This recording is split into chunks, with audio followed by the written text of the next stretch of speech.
Buen día, buenos días. Bienvenidas al segundo seminario del ciclo Sex and Gender Bias in AI and Healthcare, Building a Future for Equity. Es organizado por el programa Bioinfo for Women del Barcelona Supercomputing Center junto con la Fundación La Caixa aquí en el Palau Macaya. Mi nombre es Atia Cortés, soy investigadora postdoctoral del Barcelona Supercomputing Center en el Departamento de Life Science y hoy voy a ser la moderadora de esta sesión. En el primer seminario In the first seminar a month ago, we had 4 speakers who gave us their perspective on the importance of including sex and gender perspective in science investigation as well as clinical and biomedical practice to get personalized quality medical care. Today I have the honor of having 4 great women here with me who will be tackling social, ethical and technological challenges in the biases of sex and gender in AI and health. We'll be talking about the different kinds of biases, about the needs for an ethical and legal framework for the use of artificial intelligence and some best practices examples in order to develop this responsible artificial intelligence that will help us improve medical investigation. I will now introduce today's speakers. To my right is Professor Carina Gibert. Is a professor at the Polytechnical University in Catalonia. She's a co-founder and investigator at the IDIUPC group.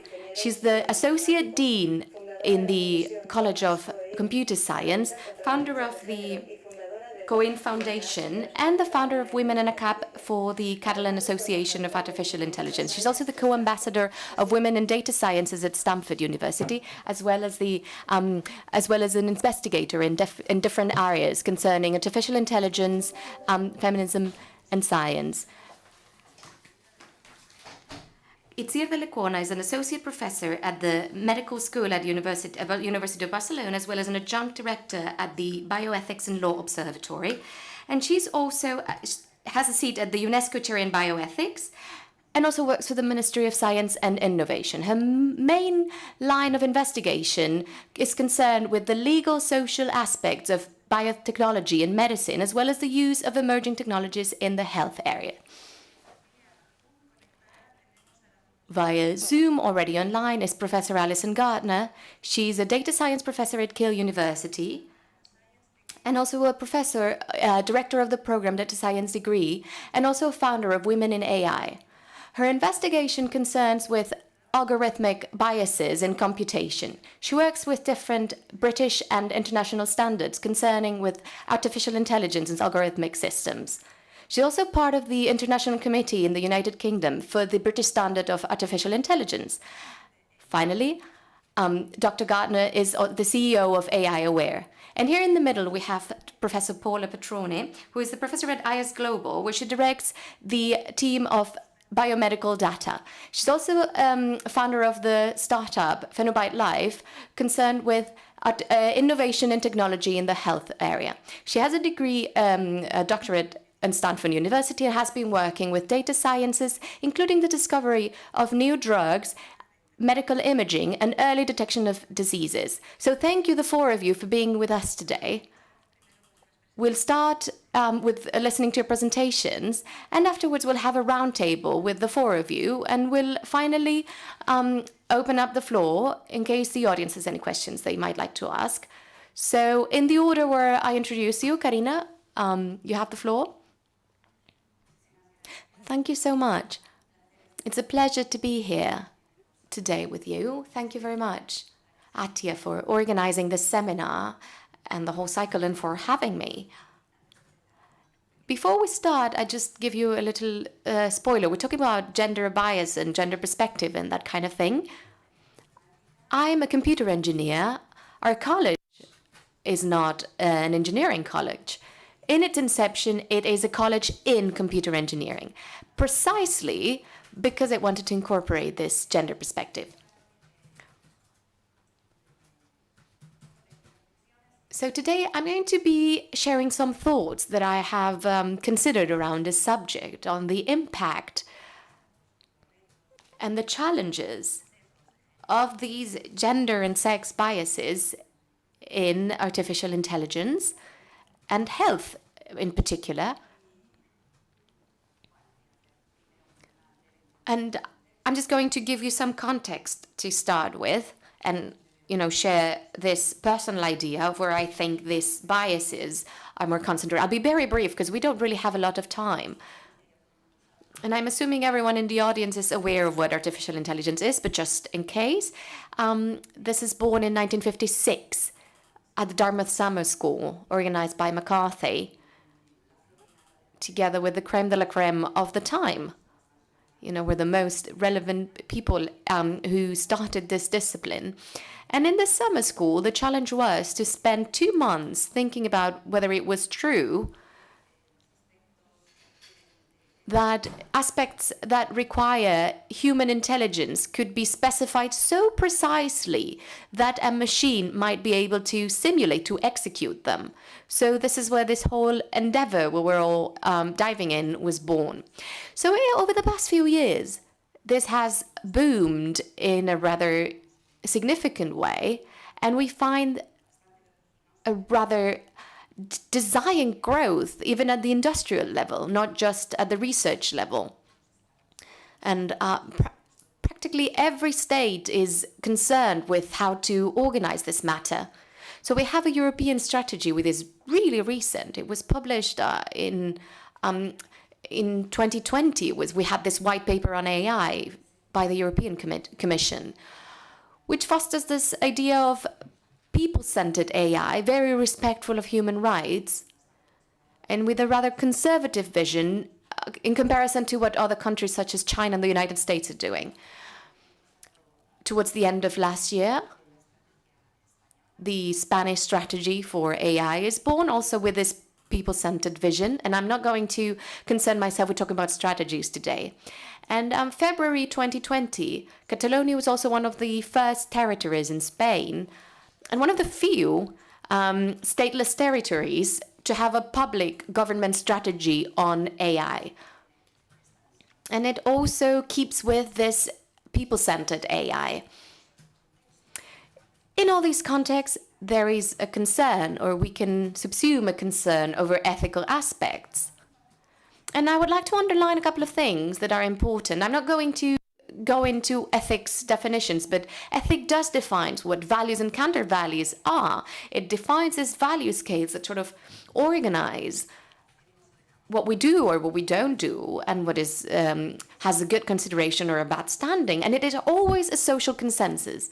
Obviously, with years, some ethical systems end up being regulated, but basically ethics is born out of context, and it is very dependent on cultural context. So ethics are pretty much locally based.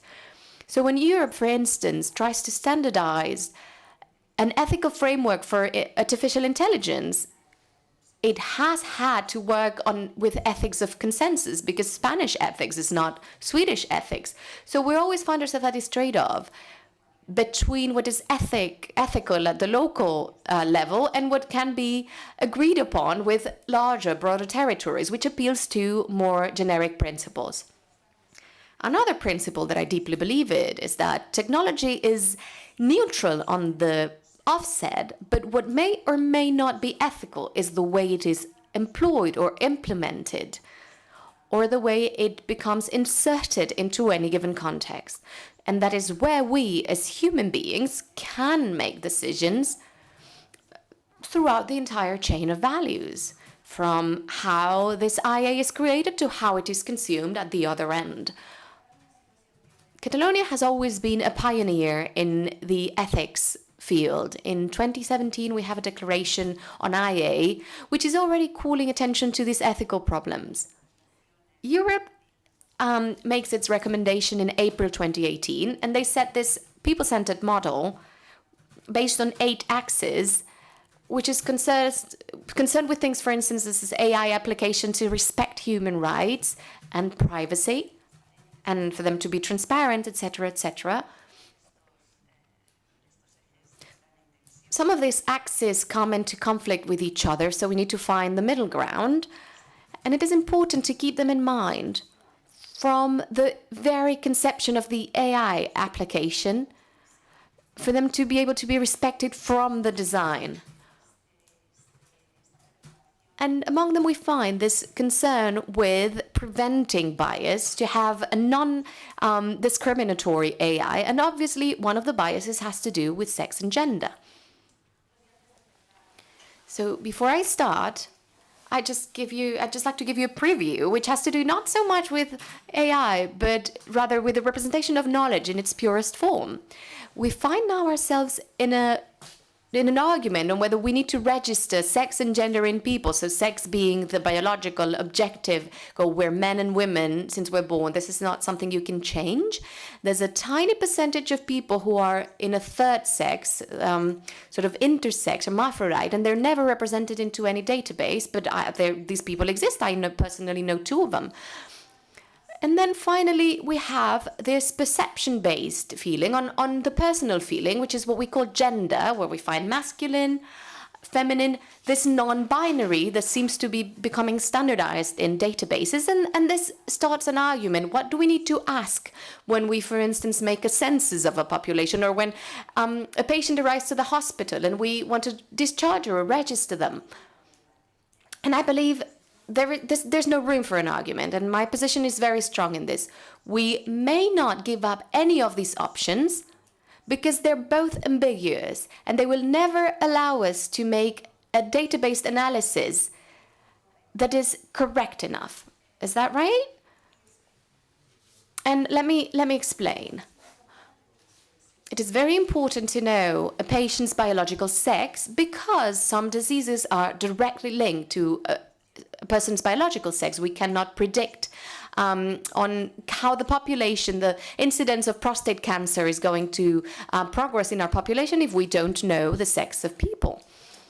We can't know what resources we need to destine to gynecologists who will be able to treat myomas. We wouldn't be able to have any reliable estimates on cardiovascular disease risk if we are not if we don't have the biological sex available. Obviously, some diseases are directly related to menstruation, to women's biological condition, for example, low iron anemia, osteoporosis, etc. If we want to do preventive medicine, we need to know biologically what biological sex person X has. On the other hand, obviously, it's very important to know the gender, because some pathologies are directly linked to each gender. And some mental health aspects in some environments, and obviously this is not generalized, but suicide instincts in a subpopulation, for instance, of people who perceive their gender as different to their biological sex is higher than the general population, and so on and so forth. Some diseases come directly from some therapies that are typical in this kind of population, such as an increase in cardiovascular risk related to hormone replacement therapy. And we see that in women who go through hormone therapy in their menopausal age, which is the consequences of these kind of diseases. Silicone injections also come with complications that only have a long-term expression in the health of people. And obviously, it is therefore important, if we want to have preventive medicine meant to keep the health of people, this is information that we need to have. And neither of this information is telling us whether the person belongs or does not belong to the LGBTI collective, which is yet another layer. So that's another information we might need to have. So when we bring in the gender variable, if someone is listing non-binary gender, we have no way of knowing if this is a man that feels he's a woman or a woman who feels like he's a man. So in order to do data analysis, in order to know how diseases will evolve related to gender and sex, this is non-resolutive information. So this is something we need to keep in mind, this definition. For these personalized medicine models, and even for epidemiological guesstimates, will reduce the effectiveness of this data. And the big dilemma, and obviously you can see there's a great ethical dilemma here, which is, on the one hand, how can we uphold these preventive medicine models and these epidemiological models and make them more reliable and more precise? And on the other hand, we have the right to privacy,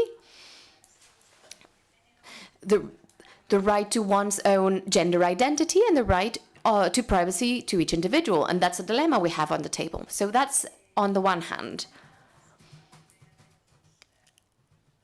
And then if we look into challenges concerning sex and gender in the health area particularly, we have these three different spaces. We have biases in the design of algorithms, and then there are biases in the design of training data, and finally biases in interpretation. And these biases come with the risk of increasing social inequality and penalize or punish specific kinds of populations. So I have three very brief examples because I don't want to go on too long. But we already know that all biometric applications have been training for a long time, basically with pictures of white Caucasian males. So these systems are better able to recognize men who follow these patterns and don't work so well with other patterns. Well, if we take this and try to apply it to, for instance, let's picture we're training a diagnostic system based on medical imaging who's trying to identify, for instance, COVID based on X-rays. If during the first wave of COVID, most people in hospitals were male, and so the machine was all trained with male lungs, obviously a man's lung capacity is not the same as a woman, so obviously the model is going to be biased for sure. So this is something we need to keep in mind. And this ties in with the idea that these algorithms, this diagnosis, the algorithms that someone diagnose need to be supervised, and thus is linked with the first axis of the European proposal, to keep humans in the loop at all times. However, this comes into conflict with the notion that we might always need to supervise artificial intelligence. When we talk about robotics, we can't be supervising all the time. We can obviously supervise diagnostic applications between the machine diagnostic and the one that is ultimately given to the patient. There needs to be a human supervisor. But there are other instances where supervision of IA is not viable. And this is beyond the bias and gender biases, but this is something that we need to take into account.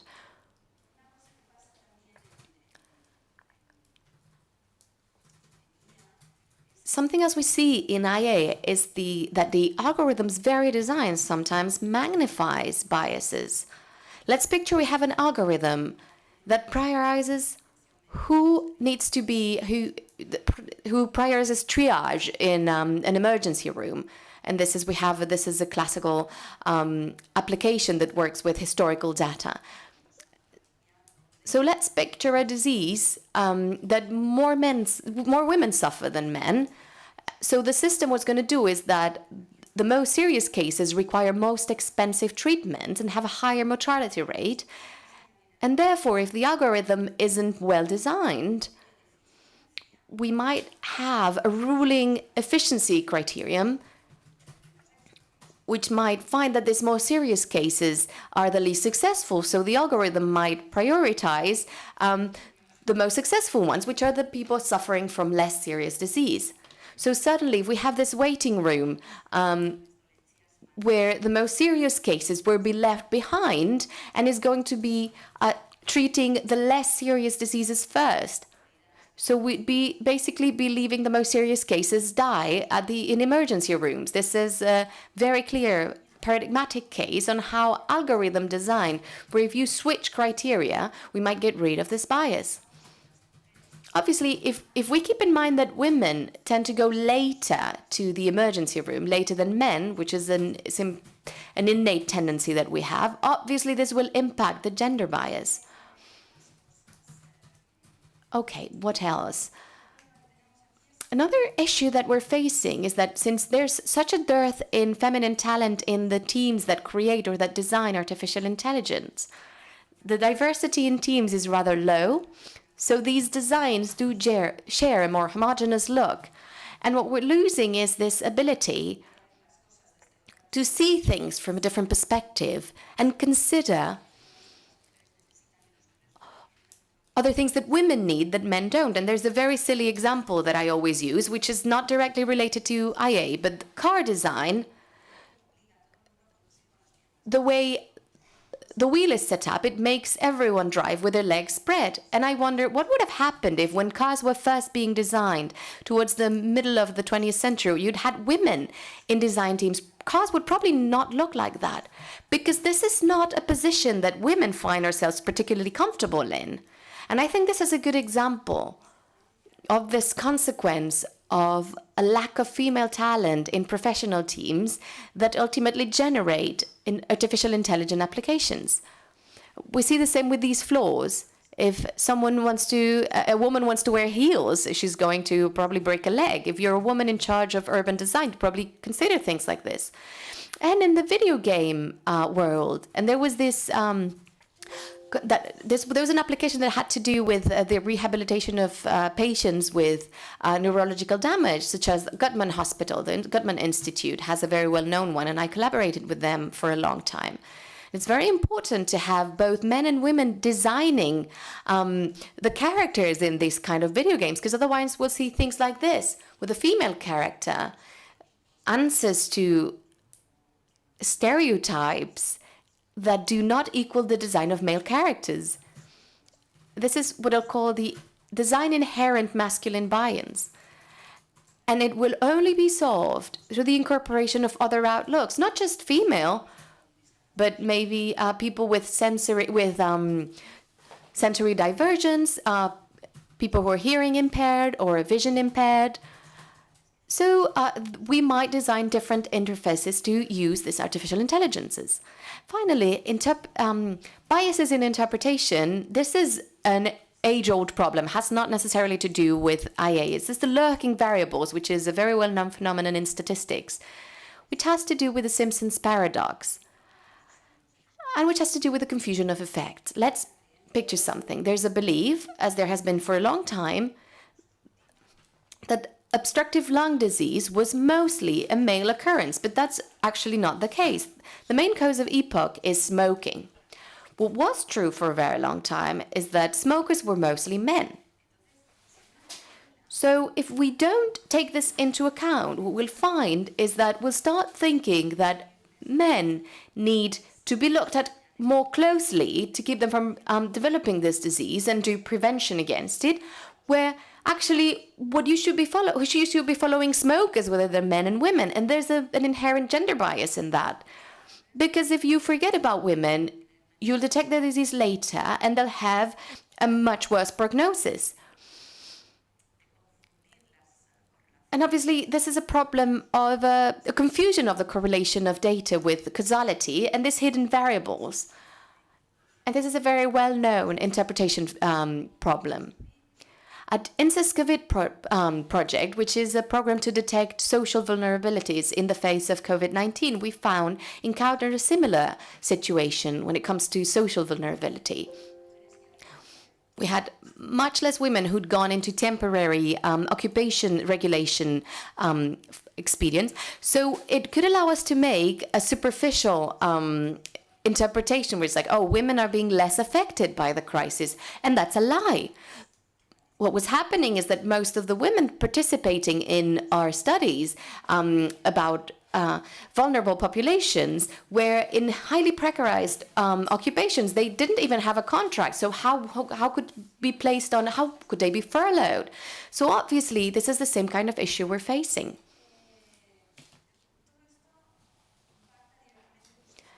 And this all impacts directly the different accesses of this trustworthy AI. So we talked about privacy, and I'm sure one of my colleagues here today is going to go further into this. And I just wanted to highlight two things. One, we have this data representativity is key for data not to be biased, which is an age-old problem in statistics, and that is solved by making a good sample design, which doesn't stop at just gathering the data as they come. No study, medical or social or any kind of discipline, using Twitter data can be not biased, because women older than 80 don't even have a Twitter account. So they'll never be represented in any sentiment analysis, in any kind of study based on Twitter data. And I'm almost done here. Something else we need to keep in mind is the concept of this sort of very narrow concept that we have of anonymizing data, where it seems in medicine, if you just remove the name and address and phone number in a patient, you can just do anything with that data. And that's not the case. When we start looking for multifactorial patterns, if we cross many different variables, these randomized anonymous data could end up forming such tiny patterns that allow you to identify the individual. And that's what happens, for instance, with victims of domestic abuse. So these abused women are such a small subgroup within the total, and they're scattered so much all over the place that they may end up being perfectly identifiable. So this is something that we need to keep in mind, how to preserve statistical secret. All right, so I'm going to stop here. And basically, that's the summary. We need both information, gender and sex, in order to create trustworthy models. And these biases are at every step of the chain, of the value chain in these applications of this data-based and artificial intelligence-based apps. Thank you. All right. So we can now move on to the Lecona.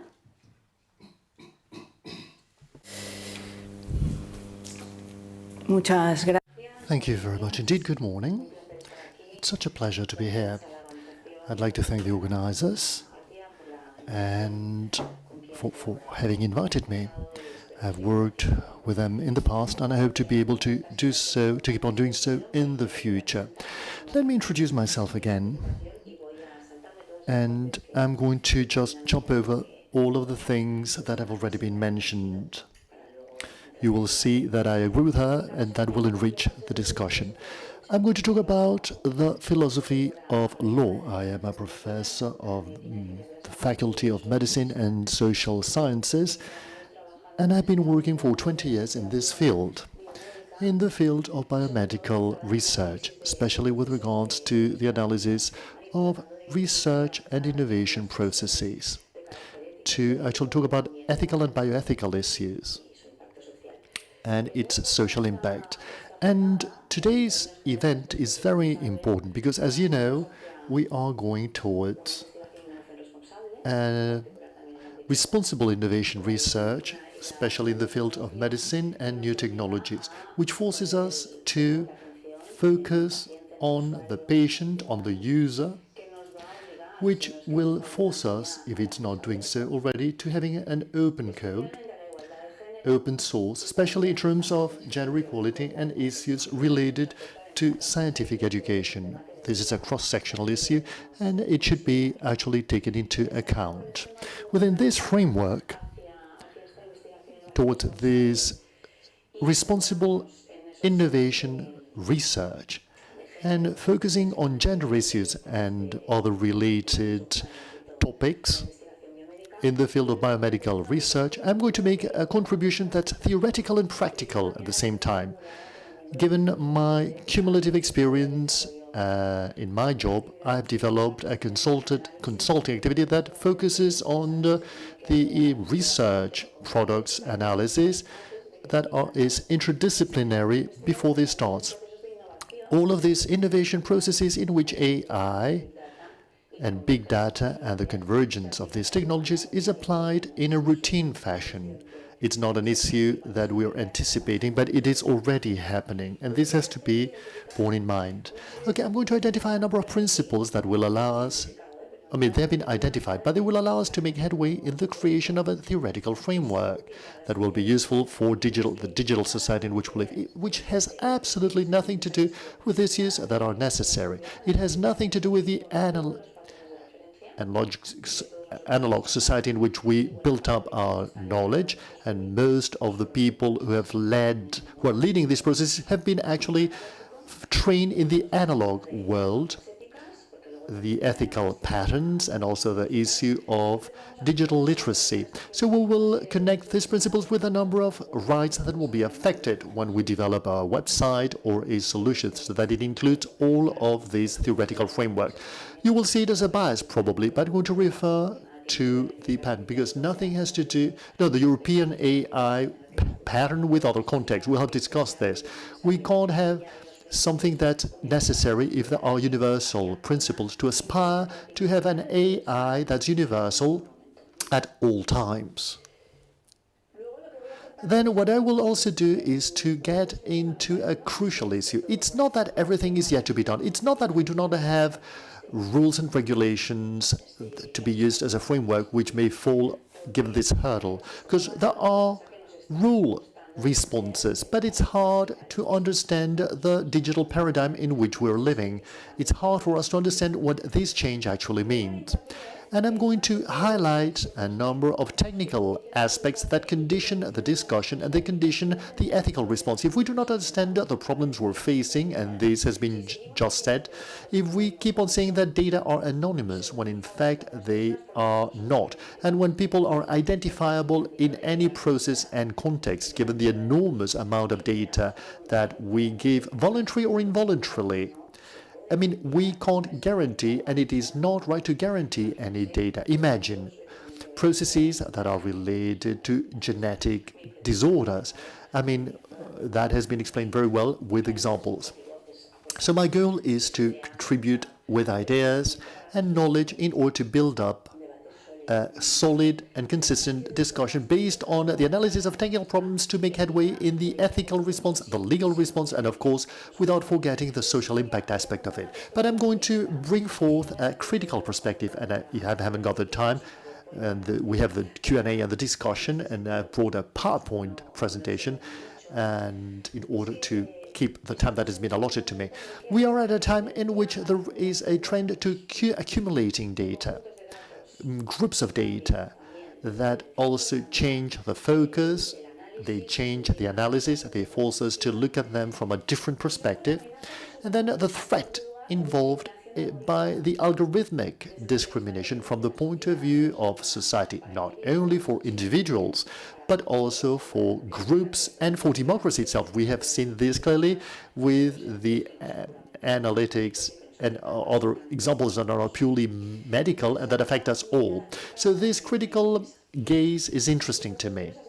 Now, these issues have been collected in the Bioethics and Law Observatory, which is a center I lead currently. We have collected all of these issues that I'm going to share with you in a document that's in open source to make headway in the construction of patterns given the personal data and emerging technologies. And that would be the ultimate result of our interdisciplinary work. There are people who have cooperated in it.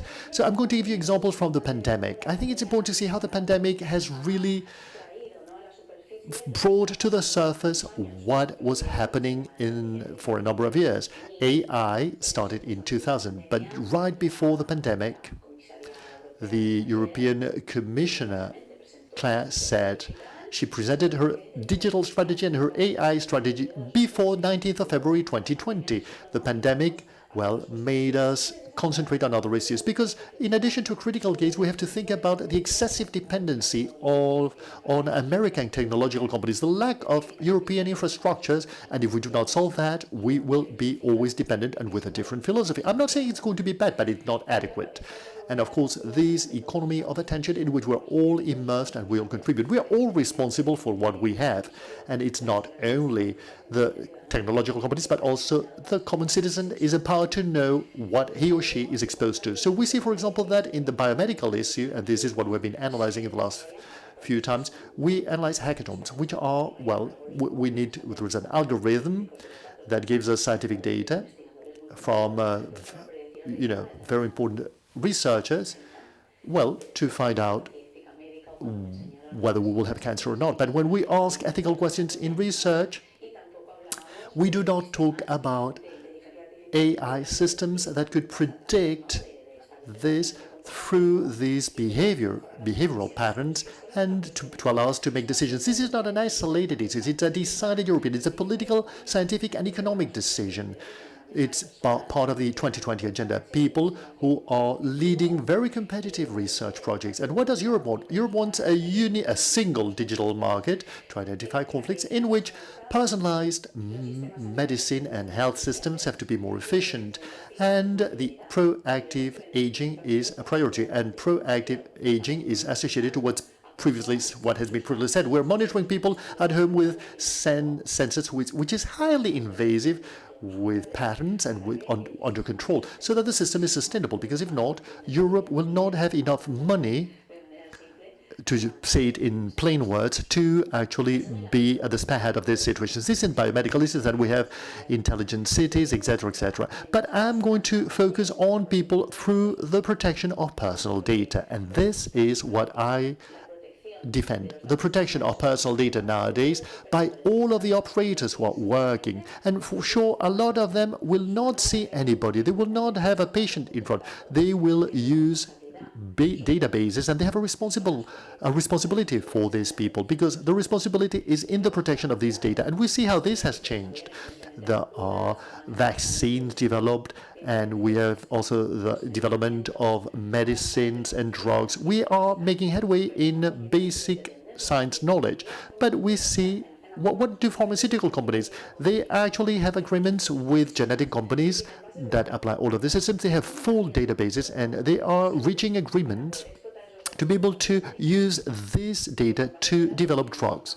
These are databases that are not as perfect as the ones we find in the health system, but with time, resources, and knowledge, and the right hypotheses, they can actually make headway. So here we have the deontological rights, ethical issues, etc. at stake. And this is quite relevant because it changes the problem and the focus and the response we have to give to it. And then we have to understand what I've said beforehand. I'm going to repeat it again. We have stopped being anonymous to be identifiable, and we've stopped being just a piece of data that's isolated to be groups of data. And this is what gives power to third parties. And these third parties have to play by the rules of the game in this league of numerical research, because you need infrastructures, you need knowledge that comes from profiles that did not have they did not receive an ethical class. They were not aware, because these were not the profiles. They were not there, and now they are in the midst of it. Now they do have a responsibility. In fact, data scientists, computer scientists, and engineers they want this type of training because they have a responsibility, they have a liability, they're liable. They wonder about the justice and the liability of the algorithm. A clear case is the automatic or the autonomous car, and they are liable, and they know it. And we are being led by professionals who are leaders in the biomedical issue because they are devoted to research, but there are many other operators who are also involved. And when I talk about operators, I use the term in a generic sense, from the researcher all the way to the data manager or any actor. And this is a responsibility that's shared by all of them. Now, what is actually being done now is to look for a response without analyzing the previous issue, which is who defines the patterns, what do we assess, and who controls the controller. Because now what we're claiming for, when we talk about AI systems, and we have gone towards AI. 2 days ago, we talked about big data, and we haven't really had a well-informed group. Everything goes too fast. But what they are talking about is that there must be audit certification systems for algorithms. And the fact is that what happens in innovation and research processes are ethical interdisciplinary committees who are assessing these research projects, and they are sent all of the innovation. For example, an application for the tracing back, for the identification and tracing back of positives and contagion, because we're all looking for a quality seal, a guarantee, a warranty. And if you have an activity or an action in the biomedical domain, it's large hospitals, large private institutions who certify these systems. But those who are evaluating these they are not AI experts. There isn't a diversity, a wide enough profile diversity, nor the knowledge, nor the representation of the legal, which is what I have said beforehand, i.e. the lay man or woman, to make decisions. In this domain, ethical on research committees are composed by pharmacologists, medicals, and tourists. I mean, there isn't a person who represents the engineer, and he has to be there. But the engineer also gives information.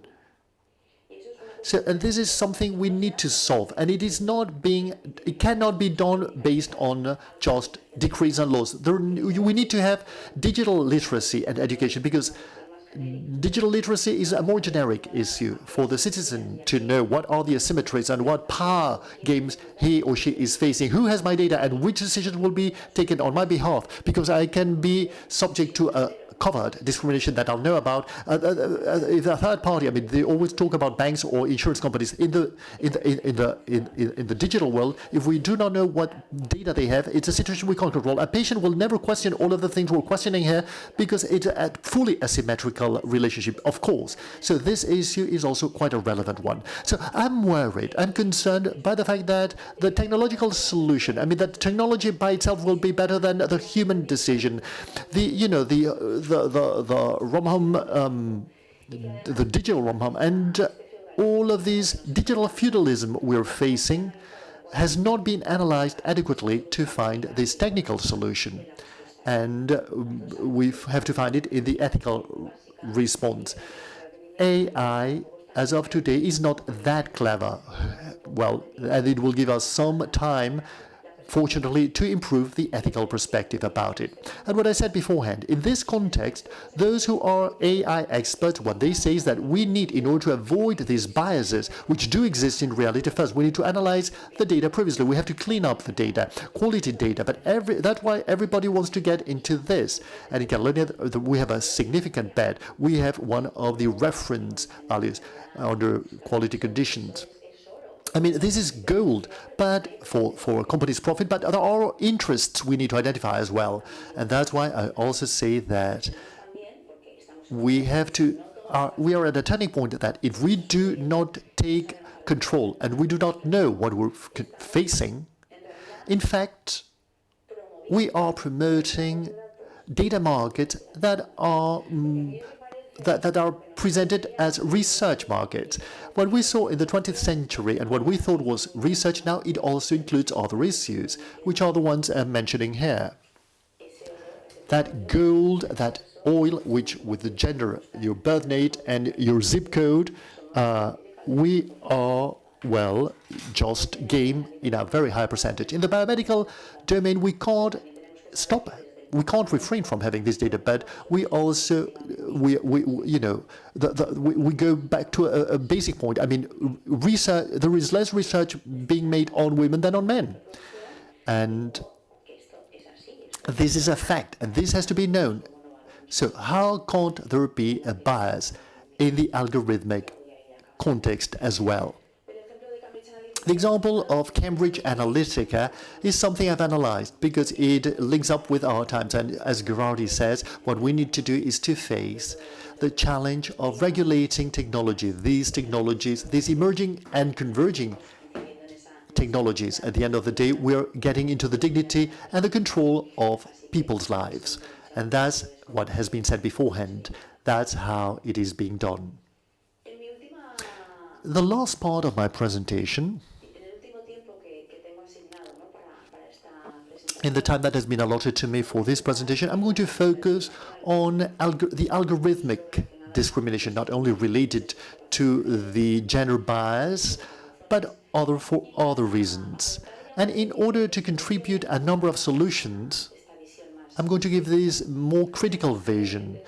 And we need to understand that bias exists, the algorithmic bias exists. We have to identify the risk threshold we are ready to accept as society. And through this analysis, and what we're discussing here, which needs to be transferred to society, we need to determine the place in the societal rationale occupied by AI. What place should we give and what value should we give to AI?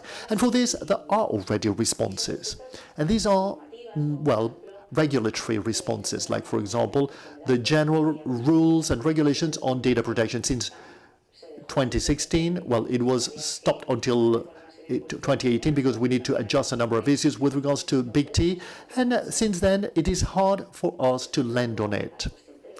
because I'm going back to what I said beforehand, we're not understanding the paradigm change.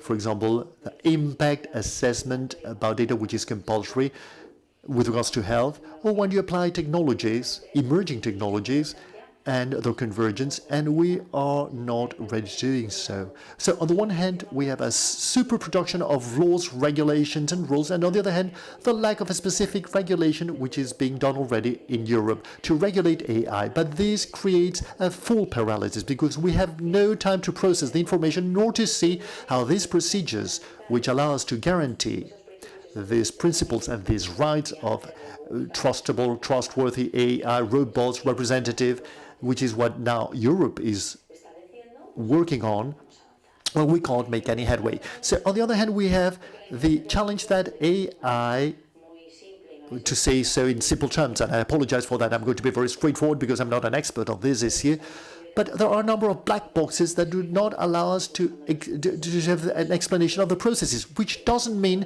that we should just leave all decision-making processes to other people. When we do triage, when there are systems that are simpler, there must be a human correction. And in addition to it all, in order to avoid these biases and in order to identify them, citizens have new rights as well.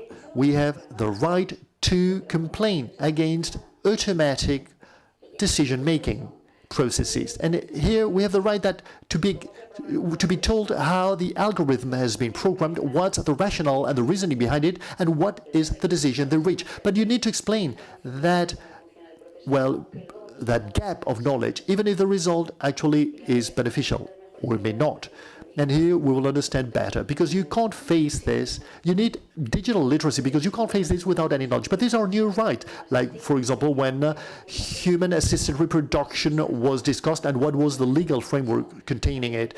Well, here we have this new right to the portability of data. But people finally, at the end of the day, they frame it as it's something separate. Well, this is data protection. Well, this is also the protection of the economy. I mean, this focus should be holistic and almost cross-sectional. So, of course, these new rights, some people analyze it. But normally, when I make a presentation, a PowerPoint presentation related to this, you know, there was some headlines that appeared recently in the media. If it's a woman, it's a dryer, and if it's a man, it's a hammer.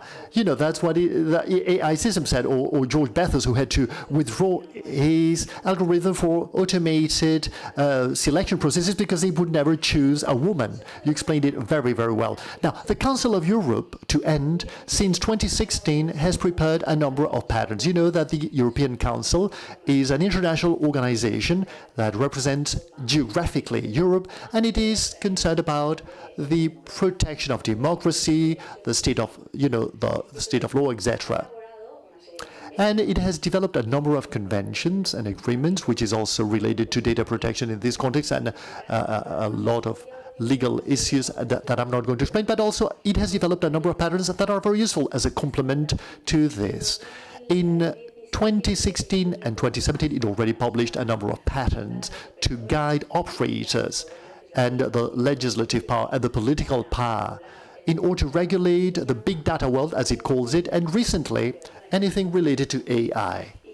And I believe that it gives some very good patterns and some very good pieces of advice as a consequence of the guide of the group of people who go beyond the principles: human agency, diversity, accountability, etc., etc. Now, what the guideline says, especially the guideline about AI and data protection, is that, of course, these systems need to be based on the social consensus that there exists around the principles and rights that are respected in Europe. But what it also says is that operators, manufacturers, and all of the people who are in charge of these systems, they can't expect, or they can't wait until the citizen makes a complaint.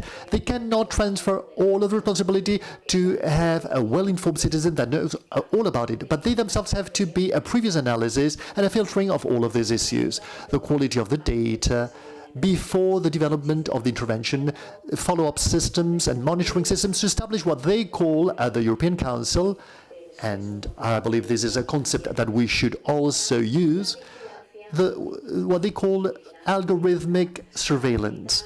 Algorithmic surveillance in order to avoid this discrimination and these biases. And what it says is the following: we should not have this technology in excess. We need to develop behavioral codes, of course, but here there's also criticism. We see that every day they publish ethical codes about AI, which is a make-up operation. Is it aesthetic operation? Because, of course, the more lost we feel, everyone with his own code and sharing it. But at the end of the day, you do not know what's the consensus to assess or to evaluate. And we should also measure ourselves. And it is necessary to preserve the intervention, decision, and human correction. And now, precisely, it talks about public procurement systems where you need to be more demanding and more transparent. And what I would say is that in addition to encouraging you to reading it, what we have to do is to get out of this digital opacity in order to go towards this more transparent model that's more open, which it's going to be difficult for us because we're not used to this, and to make headway towards a governance model in which the data supplier and the person who will actually get it, normally it's the same person, they participate and they should define what are the priorities that should be tackled and responded to in a digital society that's guided by it. Thank you very much indeed. All right, we'll now move on to Professor Alison Gärtner. Alison? You're muted, I think.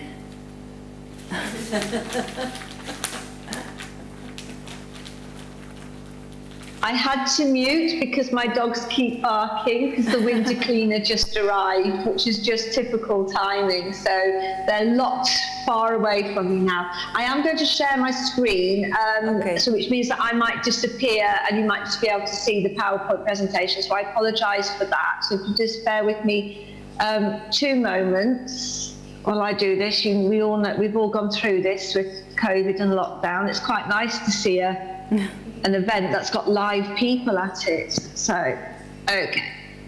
So hopefully that has now worked and you can see the screen happily. Yeah, we can see you also. Yeah, and then if I just put myself there, you may actually even see me, and that might make it even nicer for you. There we go. So thank you. I've just had a worry that I've just brought the wrong one up, but never mind. It's a lecture, but here we go. So I'm just going to talk about some of the practical methods that we can do in terms of dealing with ethical AI and how we can address the issues of the lack of diversity, both within the teams that develop AI, but also within the data that we have. And I'm really pleased that a lot of the conversation has been about the awareness and the understanding of the citizen to understand the systems that they are impacting them and that are being used on them. And that is a huge, huge issue, which I may just end on at the end. So the whole field of ethical AI is extremely busy at the moment. So looking at how we can address the problems of the impacts of unfairness and discrimination as a result of biased algorithms that are going forward into the workplace, into society, that have really are ungoverned and are repeating the mistakes and embedding inequality in society from the discriminatory biased data that we have collected, the historic data that has collected. And one thing that I will point out right at the very start is I have a concern with people trying to de-bias data sets. Key thing is you cannot fully de-bias a data set. It's been commented before that you can have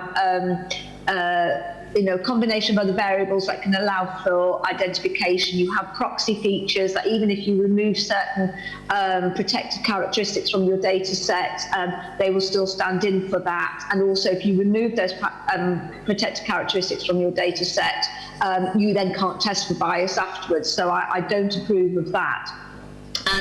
And also you have a real issue, not just with unrepresentative, unbalanced data sets coming forward where there is an overrepresentation of men and an underrepresentation of women and other gender groups. I'm really pleased that conversation happened earlier on.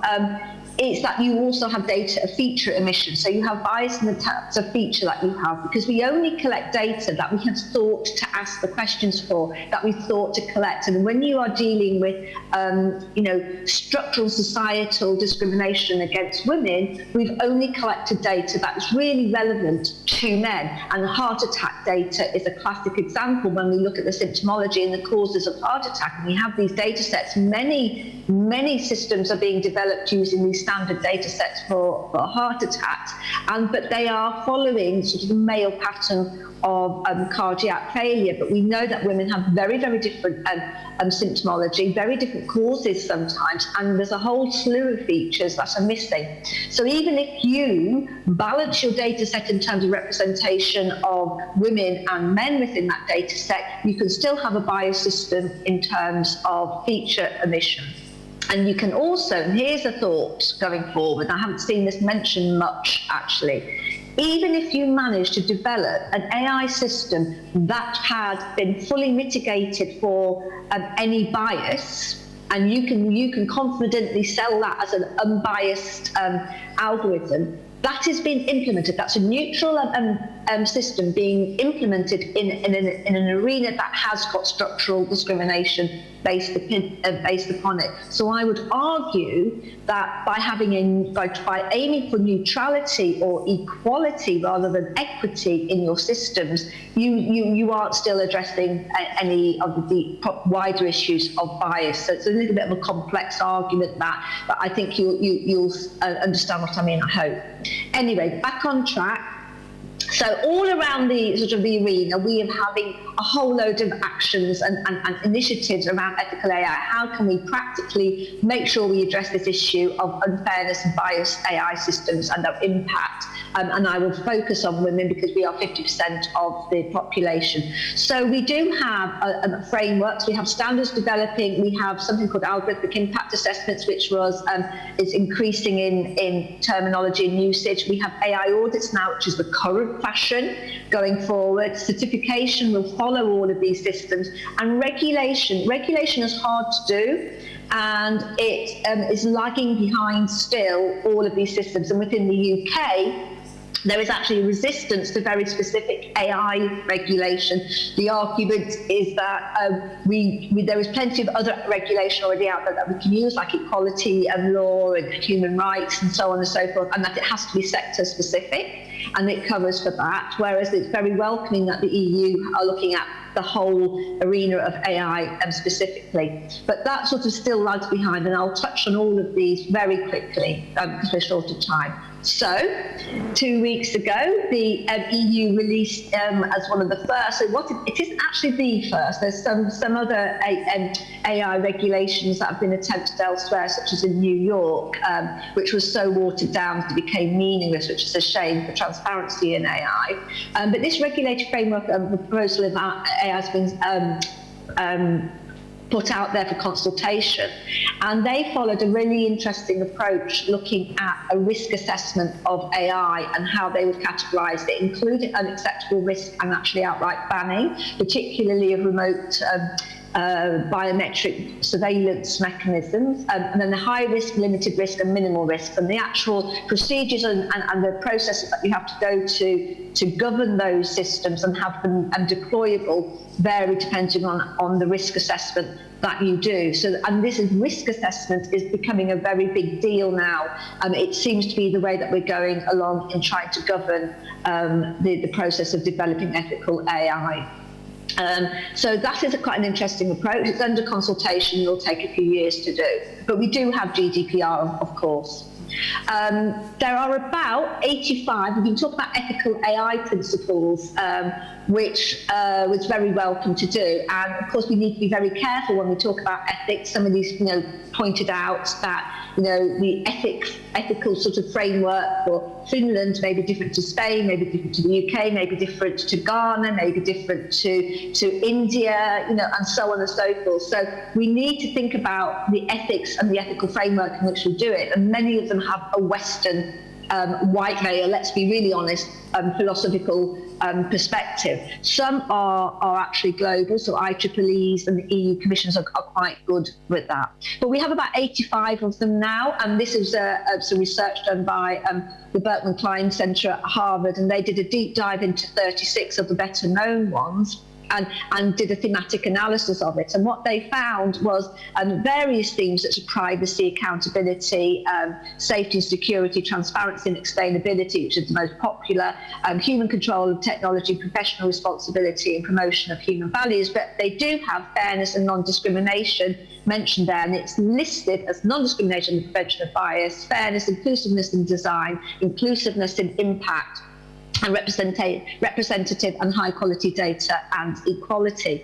And I'll just sort of tell you a little story. I get approached an awful lot by researchers now to go, we need to make our proposal ethical, Alison, and we need to, we've been told to make it more trustworthy. And then I'm in there trying to make sure that they address gender diversity properly. And they don't know how to do it. So one was a grant proposal that they did, and there was a section on it about how are you going to address gender and diversity in your project. And the answer that they did was, oh, we'll go and do some outreach in schools and speak to some girls.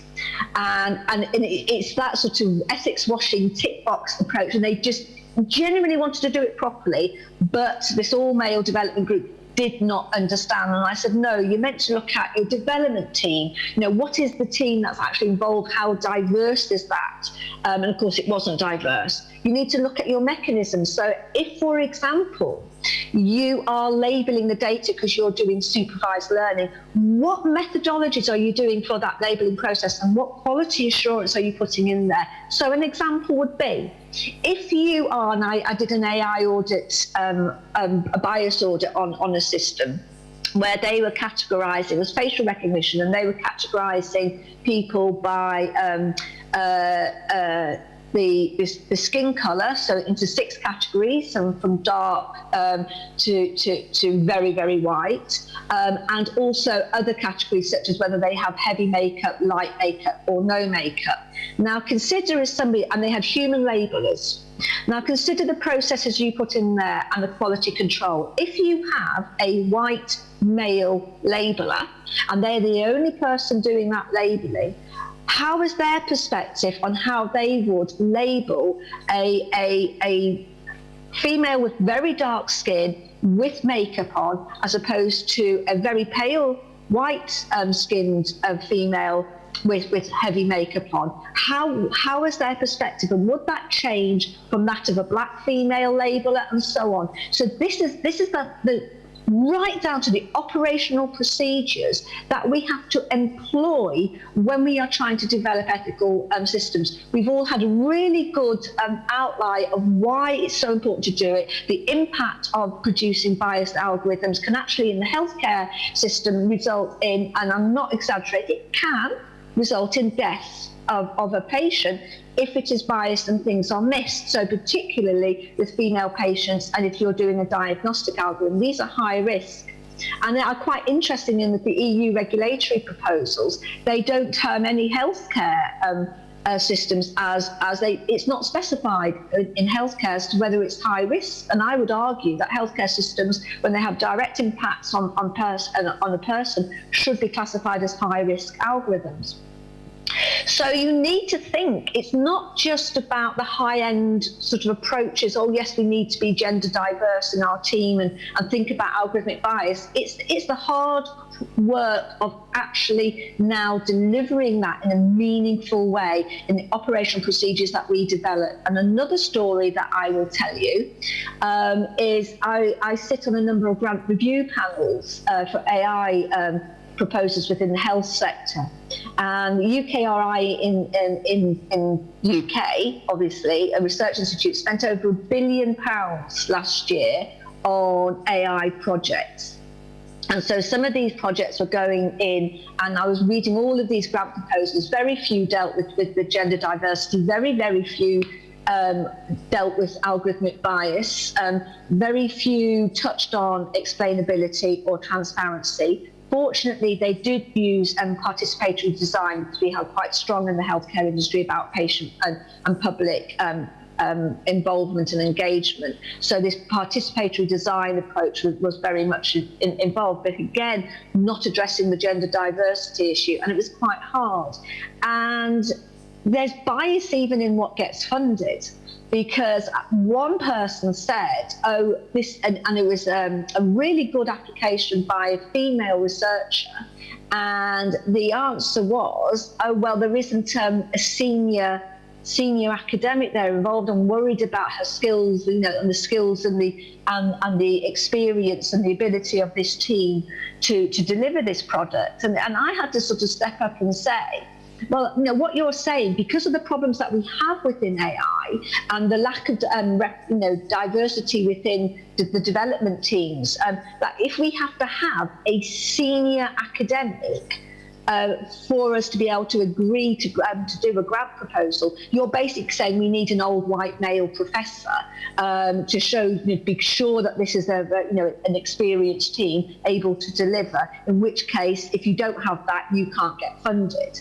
And so this bias is not just within the data, it's not just within the AI algorithm itself, it can exist in the whole arena of this very popular, very highly funded and very fast developing field. And like I said before, if we are not really careful and we aren't very activist about this, and we don't start thinking about practical methods of ensuring that we allow for AI to be developed ethically, we're going to embed inequality in our society. So keeping an eye on the time, and I've sort of got carried away, so I'm going to try and finish just about 10:20, if that's okay, and yell at me if you disagree. 10:20 my time, by the way.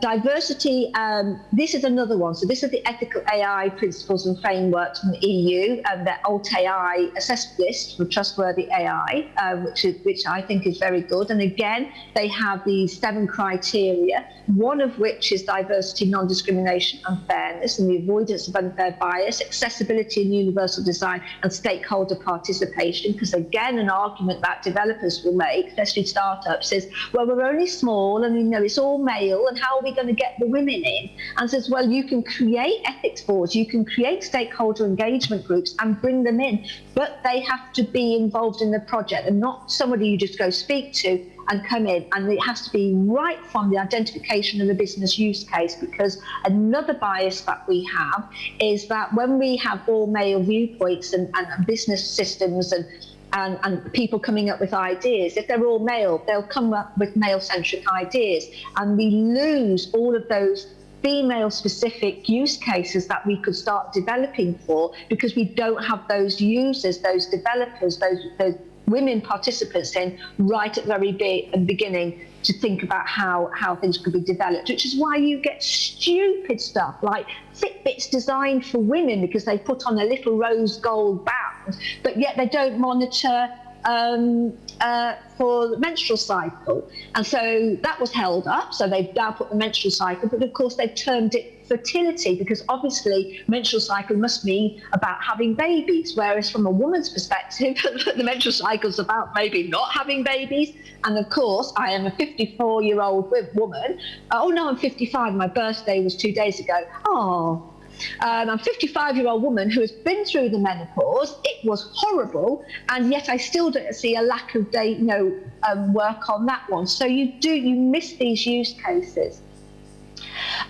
This is an example. Don't worry, there's lots of writing, but this is an example of part of a work package that I would develop for a research project, looking at how we would properly govern and ethically monitor an AI project. And of course, this is just from the regulatory governance point of view, where I'm saying, if we're developing a healthcare algorithm, we are going to start looking and adhering to certain standards that are being developed. So one, which is the BSI AMI 34971 standard of AI as a medical device, that's an addendum to the application of risk management to medical devices, that is ISO 14971. So there's a lot of stuff out there already that we can adhere to, and that is developing. And of course, there is already legislation and other standards, such as software as a medical device, that we can look on. But the question is what is AI different from software? How is AI different, and what's the extra requirements for AI systems that we need to consider? So that is one aspect of it. And there another paragraph will be that about how I would ensure that there is gender and diversity and inclusion within the project, and how you would do that, and it would have to be monitored. So this ethical oversight is really important, but it has to be granular, not high end. Oh yes, we're going to make it transparent and we're going to follow this ethical framework. It is what practical measures you are physically doing. And there is a whole host of other standards out there that are being developed. So the JTC1, which is an international body between ISO and IEC, and then there's over about 22 standards in AI being developed there. We have the IEEE Global Initiative on Ethics and Autonomous Intelligent Systems, and I work on P7003, Algorithmic Bias Considerations, writing the algorithmic risk and impact assessment for that section. So they're all developing. And talking about algorithmic risk and impact assessment, which was again mentioned earlier, we have DPIAs. There is an argument that these can be extended, but these are basically risk identification, risk analysis, and risk mitigation that you can go forward for in the process. And this is a developmental process. It's iterative, and it has to be ongoing, and it has to have evaluation going forward. The Ada Lovelace Institute do a really nice definition of what algorithmic risk and impact assessments are, because there is a big confusion between AIAs now and AI audits, and people are sort of jumping between the two, and the literature can get very confusing.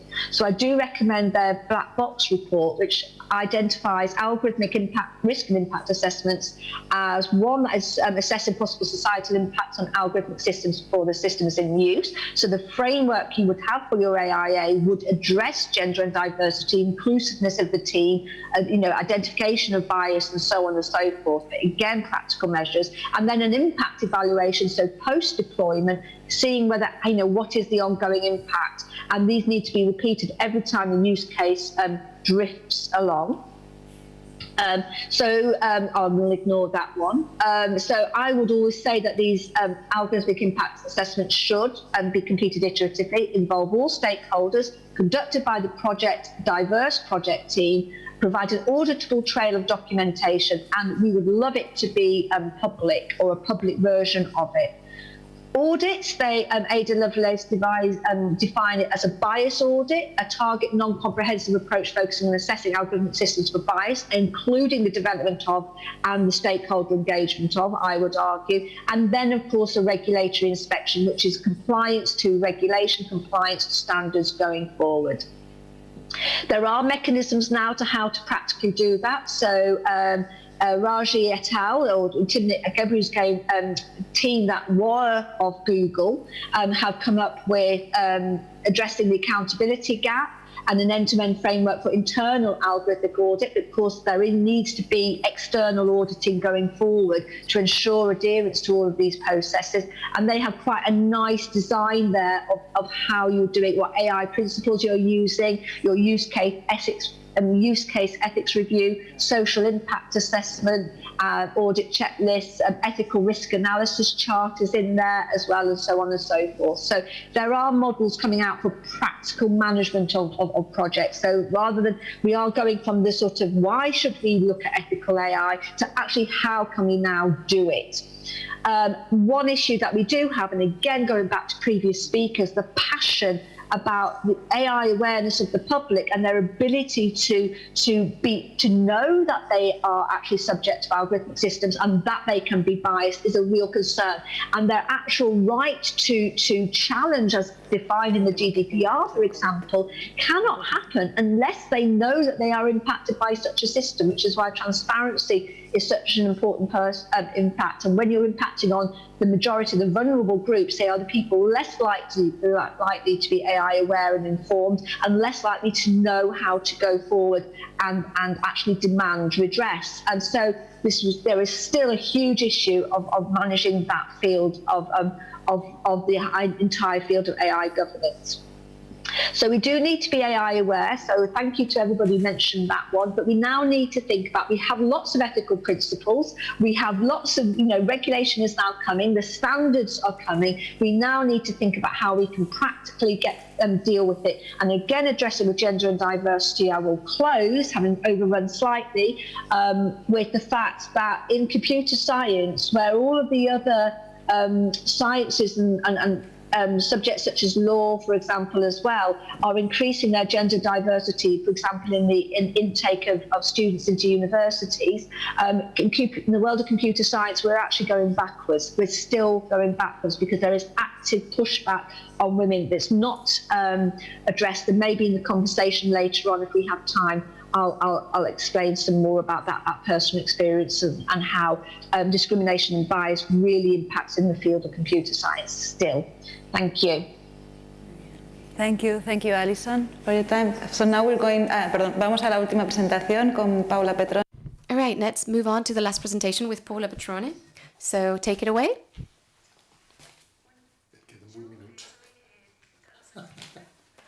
Well, I'm a physicist. I was trained as a physicist, and so I am devoted to artificial intelligence and computer learning. I've mostly worked in the pharmaceutical industry, though I have lately transitioned into academia, so I like to offer both perspective of what the uses of artificial intelligence is. But before that, I would like us, since we're talking so much about the scientific and regulatory perspective, to focus on society. So we're talking about biases today. Biases are cultural artifacts. If we step into the shoes of citizenship, we can consider how do citizens today conceive artificial intelligence. If we think about AI, it is almost impossible to not harken back to the utopias presented by film and science fiction literature, where they show us perfect analytical objective machines able of cede to our decisions and our responsibilities. Machines like WALL-E, which are able to transcend us when we're no longer on this planet, which are automatical machines who make automatical decisions, almost empathy and creativity-based decisions. Sometimes we fantasize about machines that may interpret our desires. And a personal favorite is this movie, Her, where we have this operating system which has feelings to the point where the system falls in love with its owner and then decides to leave him after a while to explore its freedom and conscience. So conscience-based machines. So all these utopias or dystopias have been fed back with these scientific milestones in the field of computer sciences, such as the 2017 case where the algorithm AlphaGo from DeepMind company beat the Go world champion. So this powerful algorithm is an optimization algorithm capable to calculate the best play in a universe of possible plays. So not just that, this algorithm is also capable of self-learning and perfect itself with each game. And this is what we call enforced learning. So this succession of milestones have accumulated and have started inflating this media bubble, which is really confusing the population about the actual reach of artificial intelligence. And this affects us all. It affects us all in funding, it affects our exchanges, or it affects the decisions we make or we allow machines to make for us. These algorithms, having beat someone at a Go game doesn't mean that a machine is intelligent. The same way, someone who is a Go or chess champion may not necessarily be intelligent in other aspects of life. So we need to start thinking about how our society conceives artificial intelligence. We have this technological efficiency, technocracy, versus other aspects of intelligence, such as emotional intelligence, creativity, or empathy. Now, when we talk about artificial intelligence and human intelligence, intelligence is a lot more complex.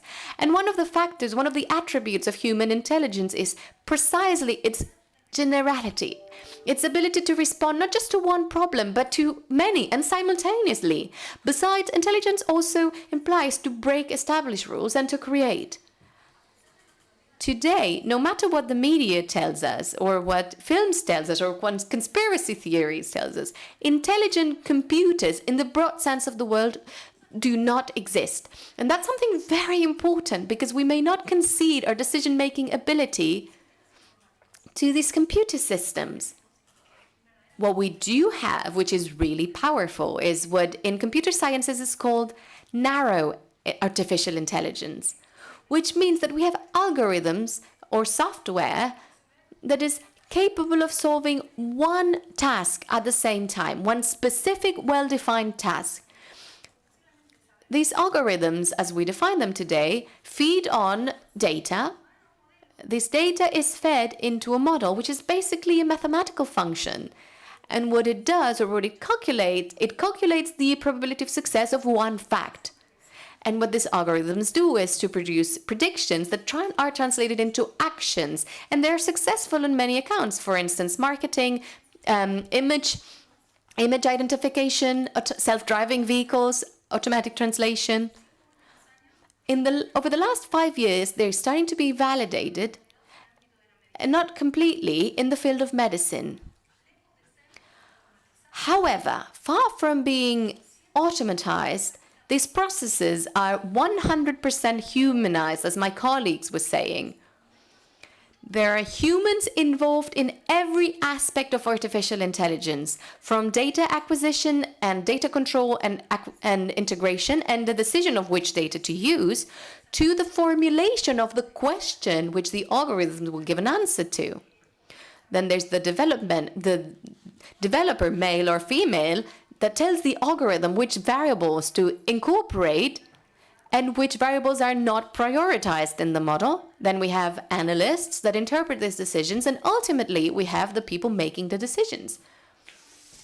For that reason, these algorithms, seeing how they're made 100% by and for humans, the algorithms understand and capture our reality. They capture our subjectivity, our beliefs, our priorities, our egos, our economic interests, and our political interests. And in summary, as we've seen on this panel, there are two important factors that are hurdles in the performance of equity-based artificial intelligence. So first is biases, and the second one is data poverty. If we talk about design biases, and I'm going off of what Karina said here, we may think that we create our devices and our systems in our likeness. And I'd like to give a very powerful example of biases when we talk about virtual personal assistants. These virtual assistants over the past few years have the shape and voice of women, of young women, that very politely and docilely and kindly help us. And they gently, always give a gentle response even when we abuse and mistreat them. For example, their serious famous response, "Ooh, I'd blush if I could," when she's insulted. And we have all these assistants in homes today, such as Alexa and Cortana. Luckily, the famous Irene from the Spanish railway network was phased out in 2018. 2019 saw the importance of these biased algorithms that condition cultural stereotypes.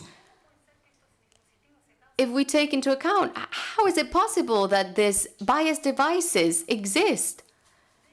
We may think that only 12% of developers on AI teams are female, and most of them don't occupy decision-making roles. Another example, another very interesting example, it's my favorite. The case of automatic translation by Google. And here I show you an example from last night, when I wanted to translate a text from Finnish to Spanish. Finnish is a language that has neutral pronouns. It is called, some Finns call their language the language of equality. For example, hands means he or she.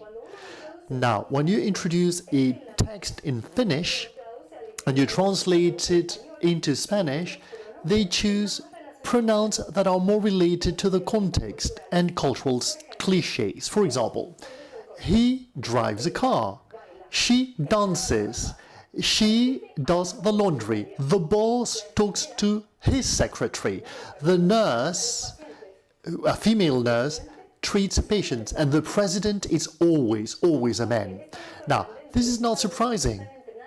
These are algorithms trained with millions of documents that actually reflect these cliches. Now, whose responsibility is it? Of course, the responsibility is in the hands of developers. And Google has invested a lot of money and effort during last years to actually correct these cliches, these stereotypes. This is just from last night. So the success they have had has not been a good one. The main liability, though, is on citizens. We users should demand equality and the suppression of these biases that we use every day. These are algorithms we use every day. Now, I'm going to talk about biases with regards to biomedical issues in biomedicine. We could think that these biases have other type of sources. They're quite surprising. I believe that nowadays we all know that our data are being acquired every day without us realizing it with our devices, our tablets. When we are in the internet, they capture minute after minute our location, what we eat, how much sleep do we get, where we are. Our data are included in the clinical electronic histories now, or records. Now, when those of us who are working and developing these models, we are trained in AI models, we find that a lot of data are missing. And this has been covered by the Lancet article published last month. They call it data poverty in healthcare. What does that mean? It means that there are a lot of people, many populations or individuals who are not represented.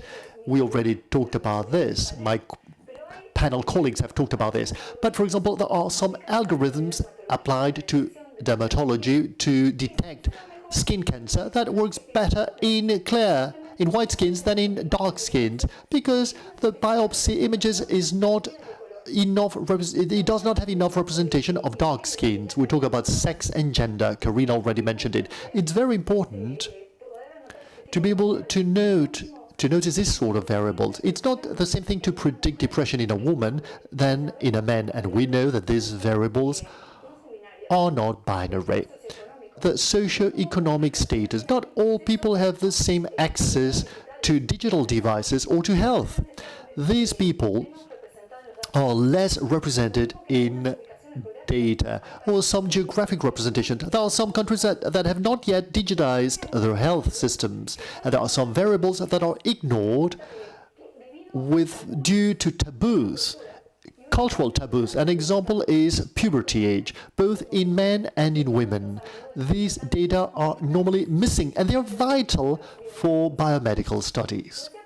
Now, why? Because data have not been acquired and they're poorly modeled. There are many populations that are poorly represented.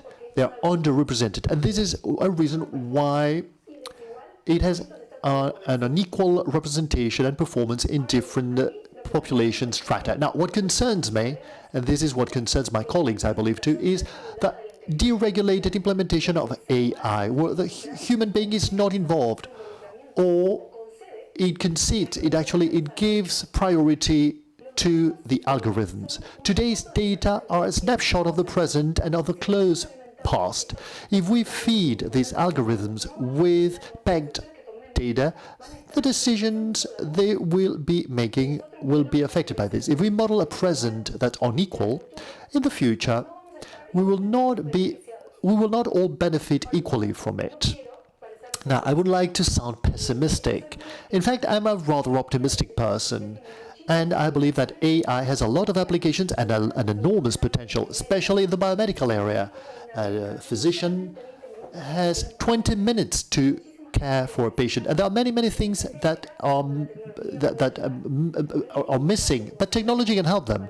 But as has been already mentioned by my panel colleagues, to manage and implement a responsible type of use of it, how can we go about it? There are two ways. One is transparency. You do not need to understand why Netflix will recommend one film and not another one, or how chess application, a chess program, will win the best chess player in the world. We can understand that, but in biomedicine, in talent, in credit, in justice, transparency in these algorithms is absolutely crucial. Now, there is a lot of progress being made in this field in terms of transparency. There are algorithms that have been developed in the last 4 years that are called explainable AI. Now, these algorithms start opening up these black boxes, and they explain why they carry out certain predictions. Not all of them use them, but these algorithms have already been developed, and they are available for being used. For the biomedical area, this fascinates me because they can explain not only why a prediction, why a diagnosis, but also they can give us new ideas and new hypotheses about how to cure these illnesses and, for example, how to discover new biomarkers. It is very optimistic the fact that already last month the European Commission has pronounced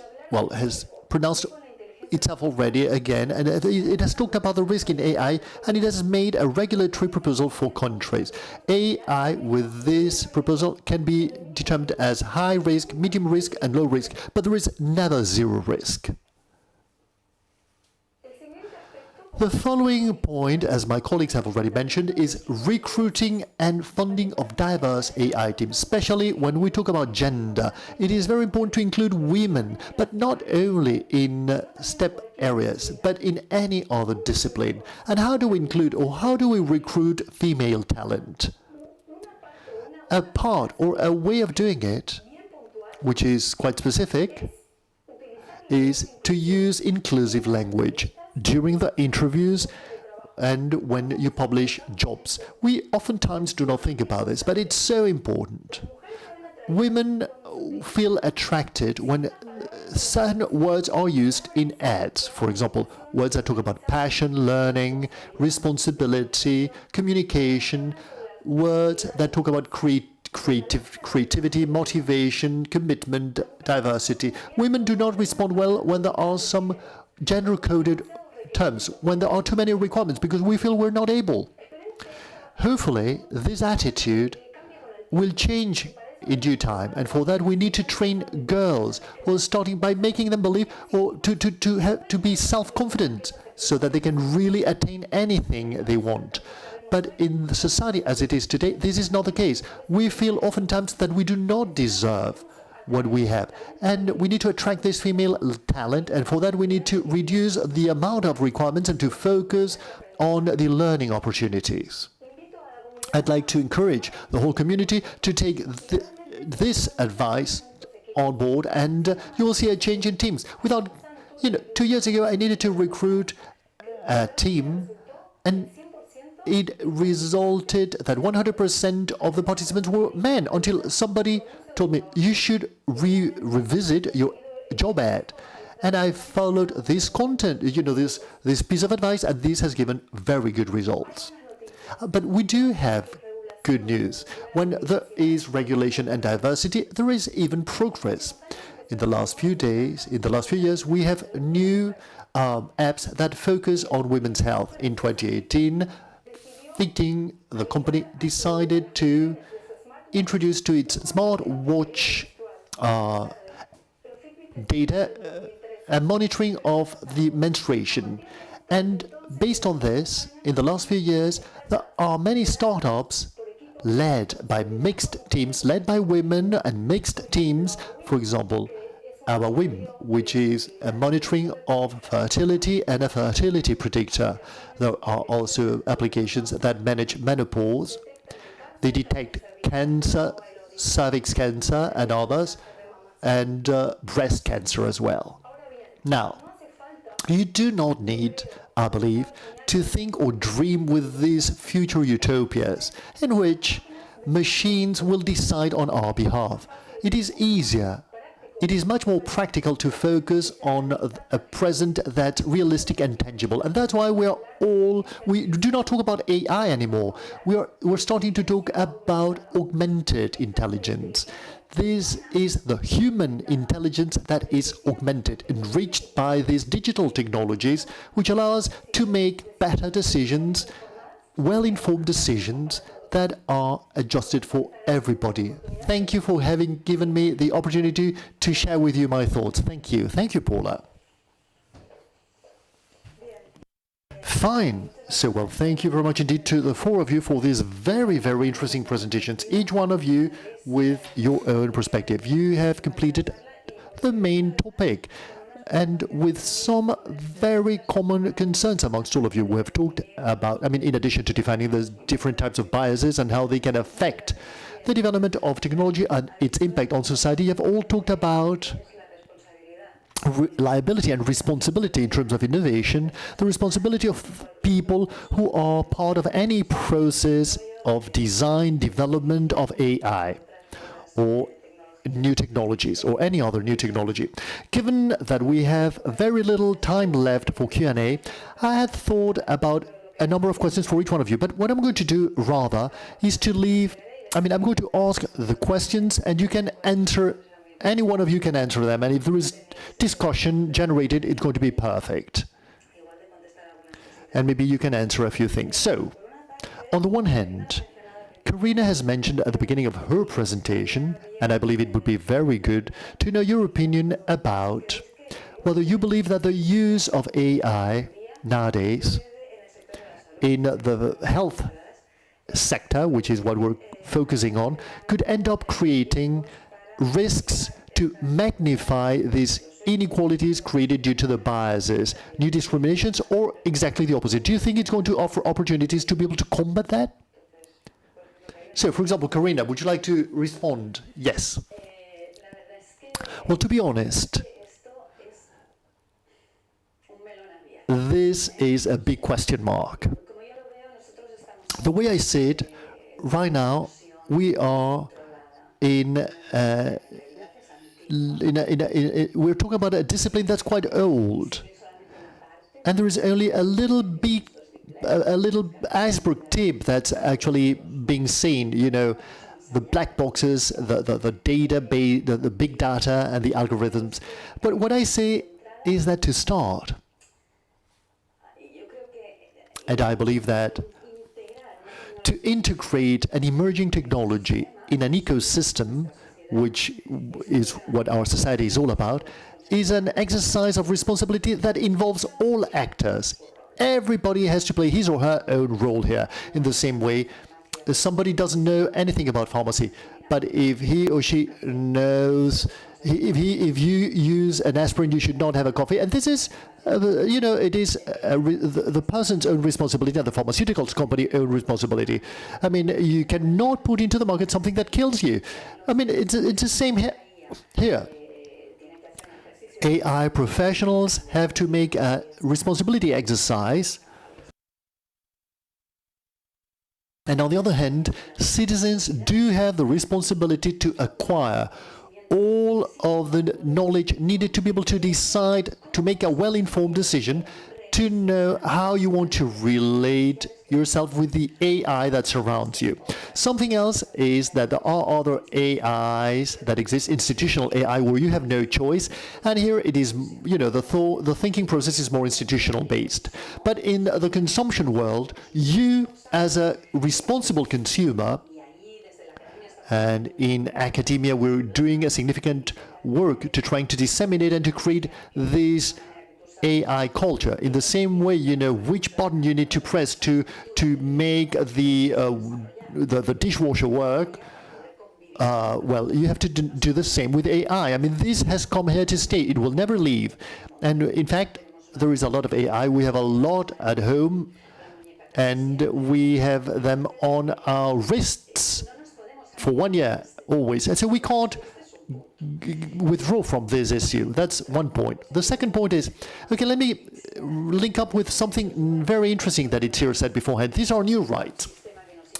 We can demand to a system, it should inform us how the algorithm makes decisions on our behalf. Well, this is new and not that new. I don't know when this right disappeared, but beforehand, there was a right that any citizen had to demand some justification, a reasoned, well-reasoned justification for any evaluation process in which he or she was part of as a citizen. So if in this evaluation process there is an algorithm, in fact, this is not a new right. It's a right that a lot of people do not know about, and they do not exercise it.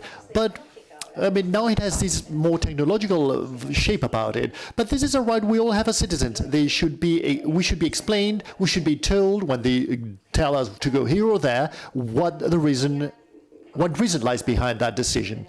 Now, with all of the concern we opened a degree in AI in September, and it has an ethical course about it.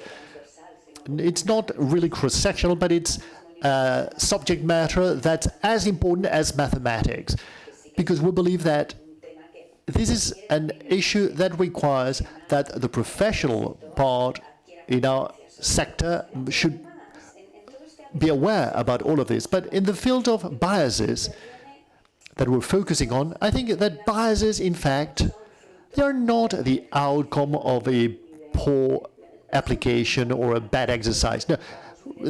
In part, they are due to the fact that we're very fast-paced.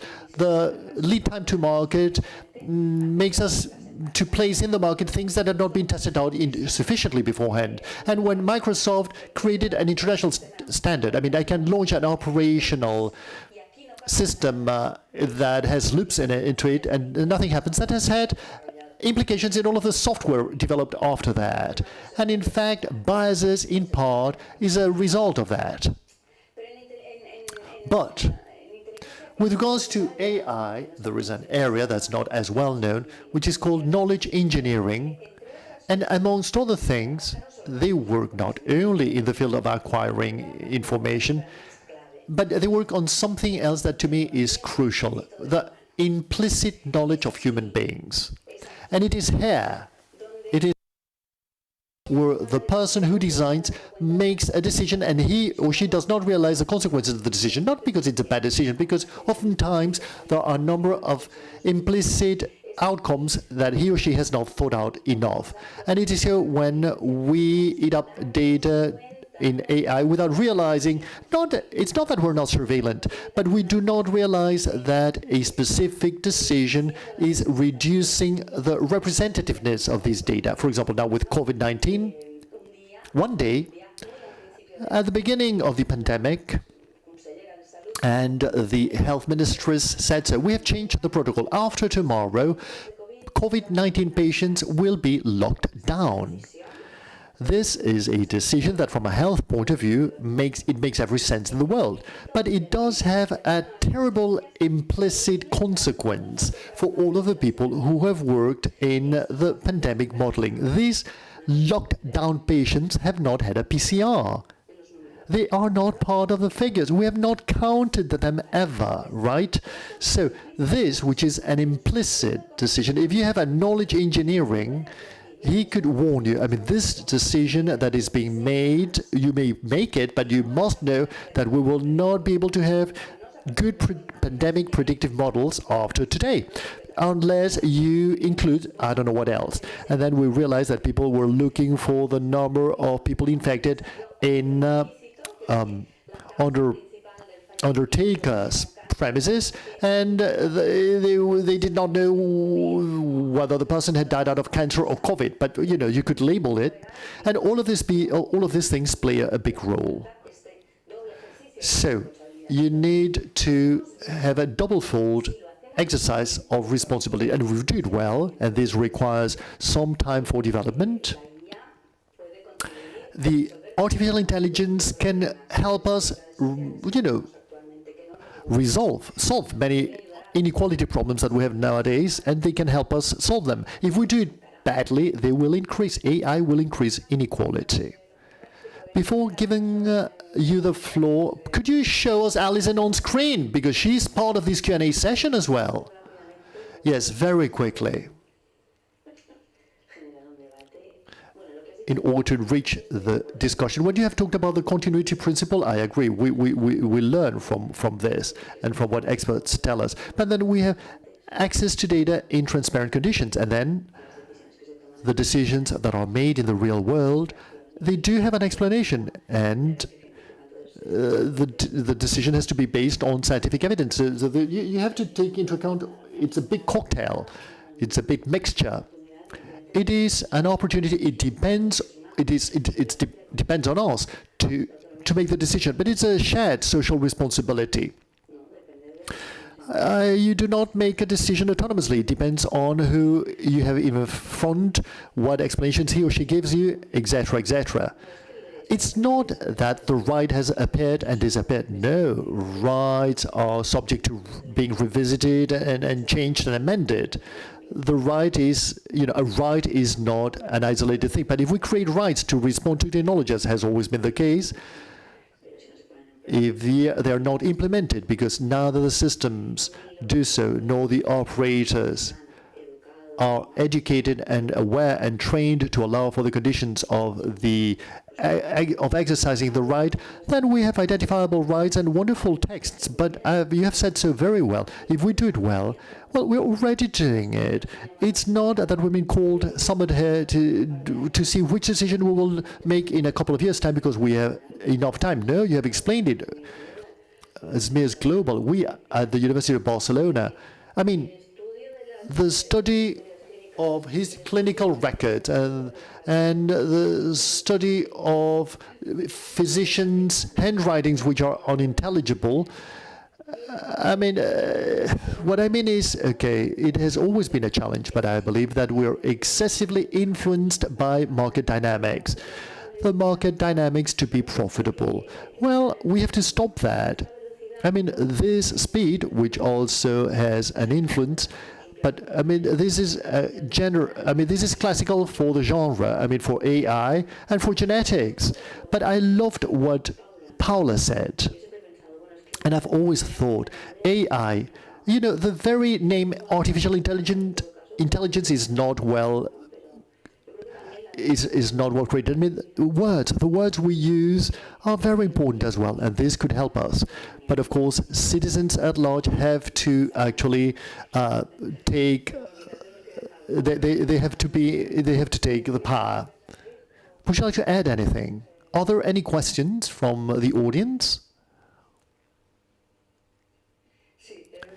Yes, there are two questions from the audience. I'm going to ask it in English. Progress towards practical steps, requiring that AI models can be rerun, compared, checked, etc. Contestamos. Quien quiera. Sí, es general. Who would like to answer? It's a generic question. Alison, would you like to answer that?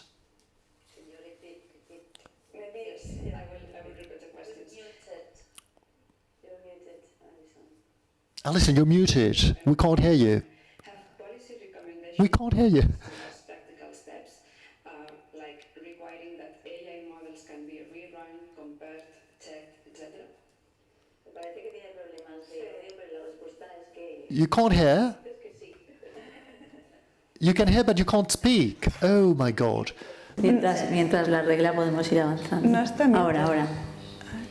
¿No? Alison? We cannot hear you, Alison. We can't hear you, Alison. Can't you do anything about it?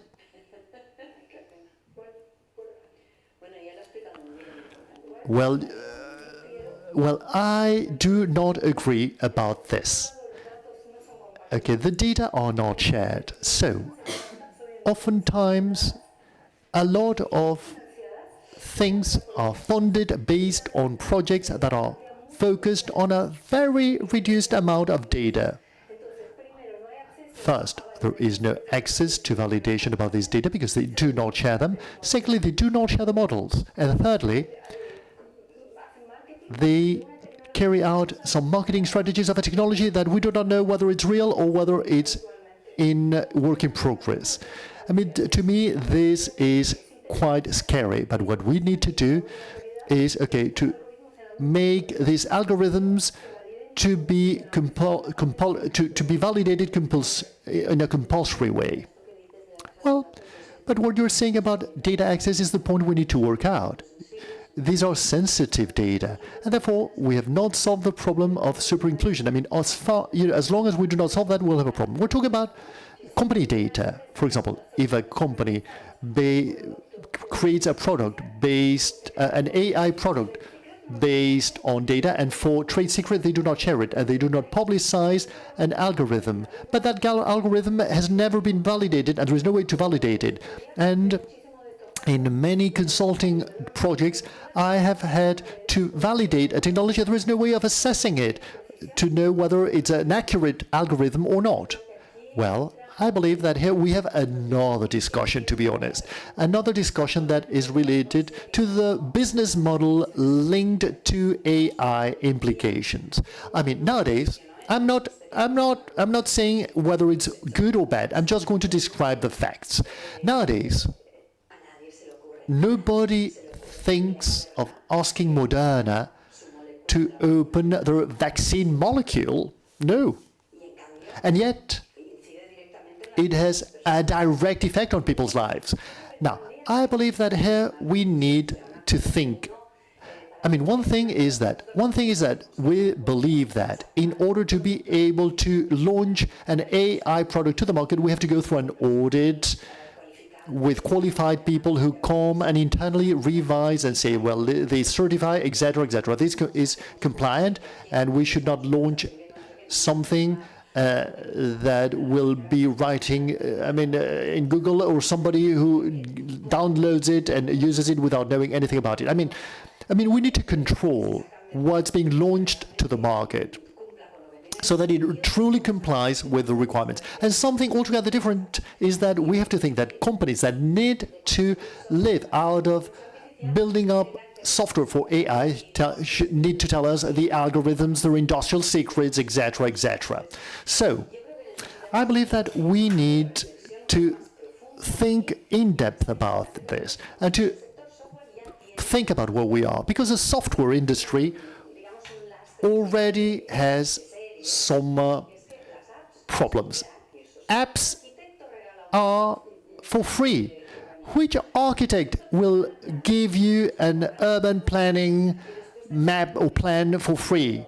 You know, an architect will actually ask you to pay, and nobody asks the architect to actually give all of it for free and then live out of ads and data.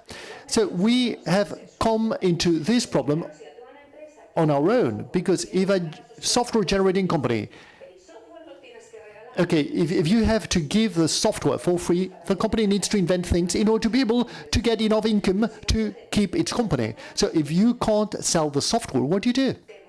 Well, you are being monitored, and then the company sells your data. Now, it is a horrible combination, and people should sit down and give value to what has value. People have to pay for what needs to be paid. I mean, I'm not saying that software has to be paid for, but somebody should sit down and think about the business model lying behind it all. Because in addition to it all, there is another component. The software is intangible, it is delocated, and it lives in cyberspace. In other words, China, which does not have the same model that we have in Europe, where tracking people is not even contested by the population, because they have a different ethical code, and they launch an app that Mr. Smith has here in a different context without going from anywhere. You know, no tariffs, no nothing, no customs. It is in cyberspace. So our industry is being affected by this. I mean, we need to compete with all of these other people. So we should also think about what are the additional costs represented by this conservative European approach for our industry, and what are the consequences for this.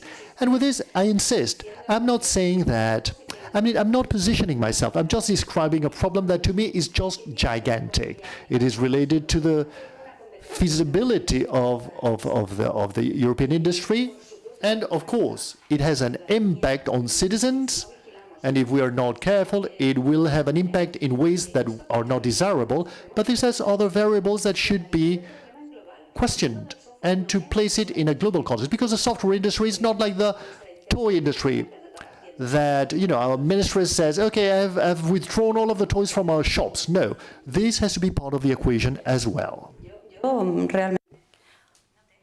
Well, honestly, I do not have an answer to these kind of issues, but it's a big problem. Do we have any more questions? There is another question. Diversity, equity, and inclusion numbers. Are similar developments seen in the field of AI? Are AI developers publicly explaining how they account for biases? Alison, would you like to say something?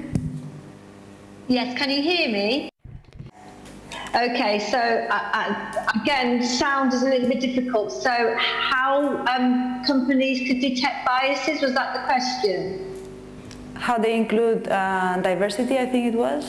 Yeah, diversity, equity, and inclusion. Equity and inclusion, yeah. Thank you. Again, it's these practical measures that take, to the previous question, yes, we run a very strong risk that even de-biased or fair systems can actually cause bias and embed it in inequality, because when you test for fairness, sometimes they disagree with each other and can cause bias, so it's a challenge. In terms of diversity and inclusion, I get really annoyed by this, because this has been dealing with, known for a long time how we deal with these things, and yet we're still meeting issues that aren't properly addressed, and we have to look at smaller nudges. So it was mentioned earlier about making sure that your job adverts are inclusive in language, and of course we have AI that actually allows you to test your systems for that, so that is really quite good. There's interesting processes.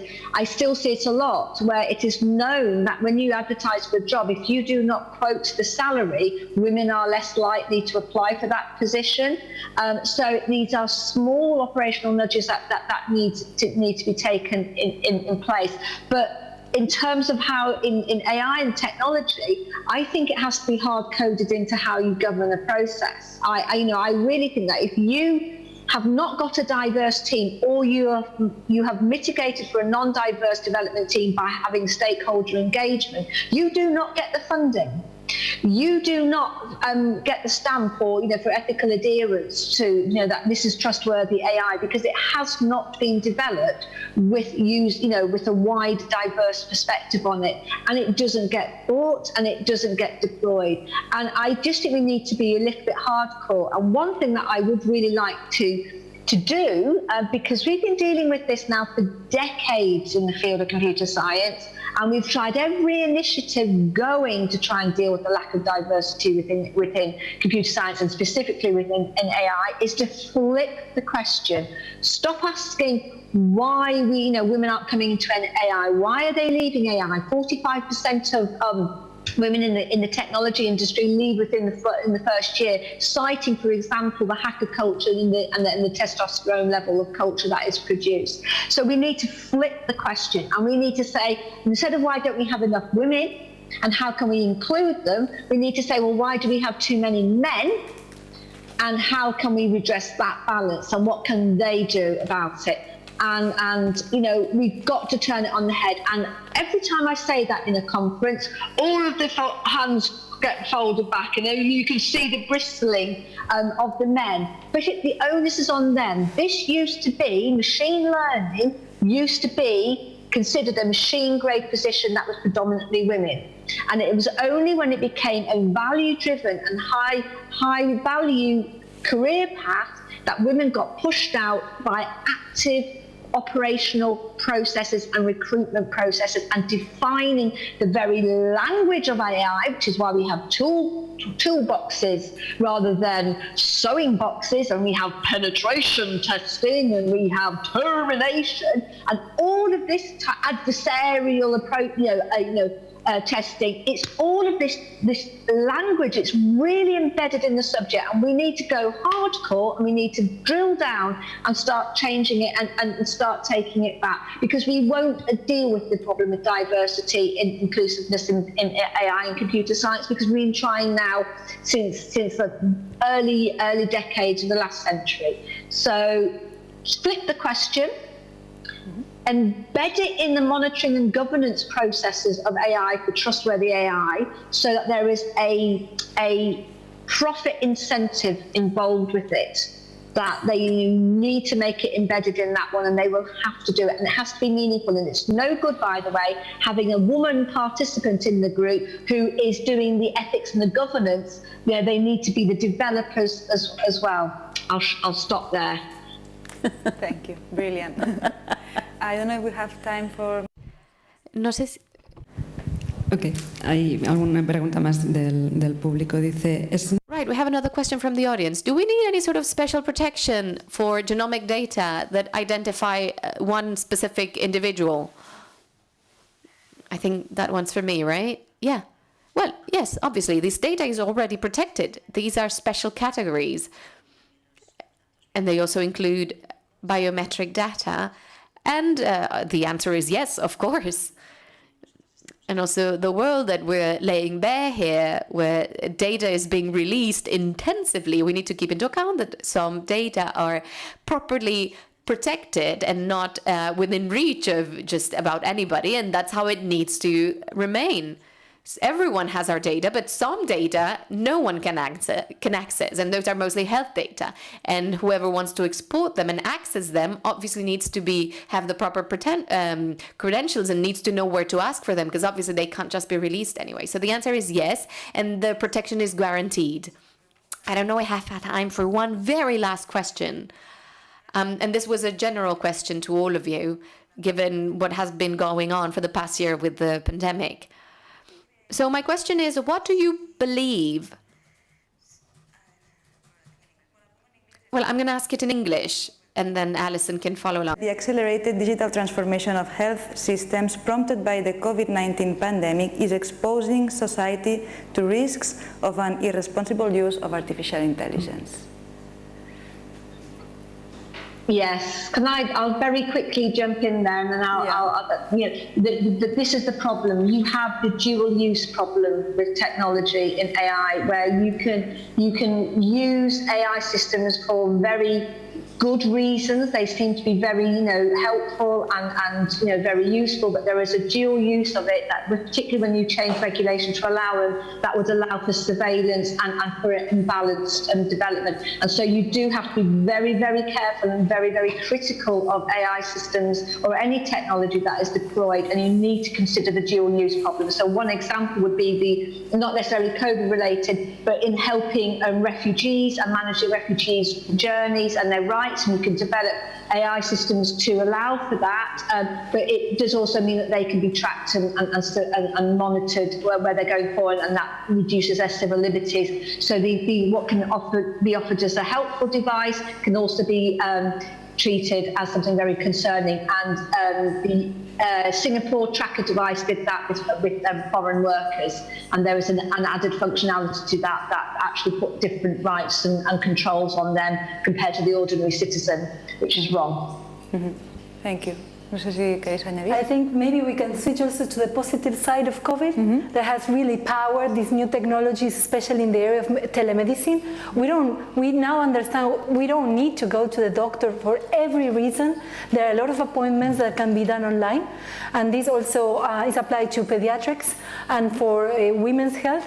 So mental health, mostly more important. So I think also we can say that COVID has helped. Even there are some biases, but I think has been moreover like positive experience. Okay. Yeah. Okay. Entonces creo que lo vamos a dejar ya. All right. I think we have to leave it here for today. Thank you so very much to the four of you for being here today and for your contributions. Personally, I have enjoyed it greatly. I learned loads listening to you, and I hope our audience did as well. And I would just like to invite everyone to the last session in our talk, in the Sex and Gender Bias Talks, which will take place on June 16th. And Dr. Rhonda Shigenby and Kathleen D'Ignazio will be with us. So this is it. Thank you very much.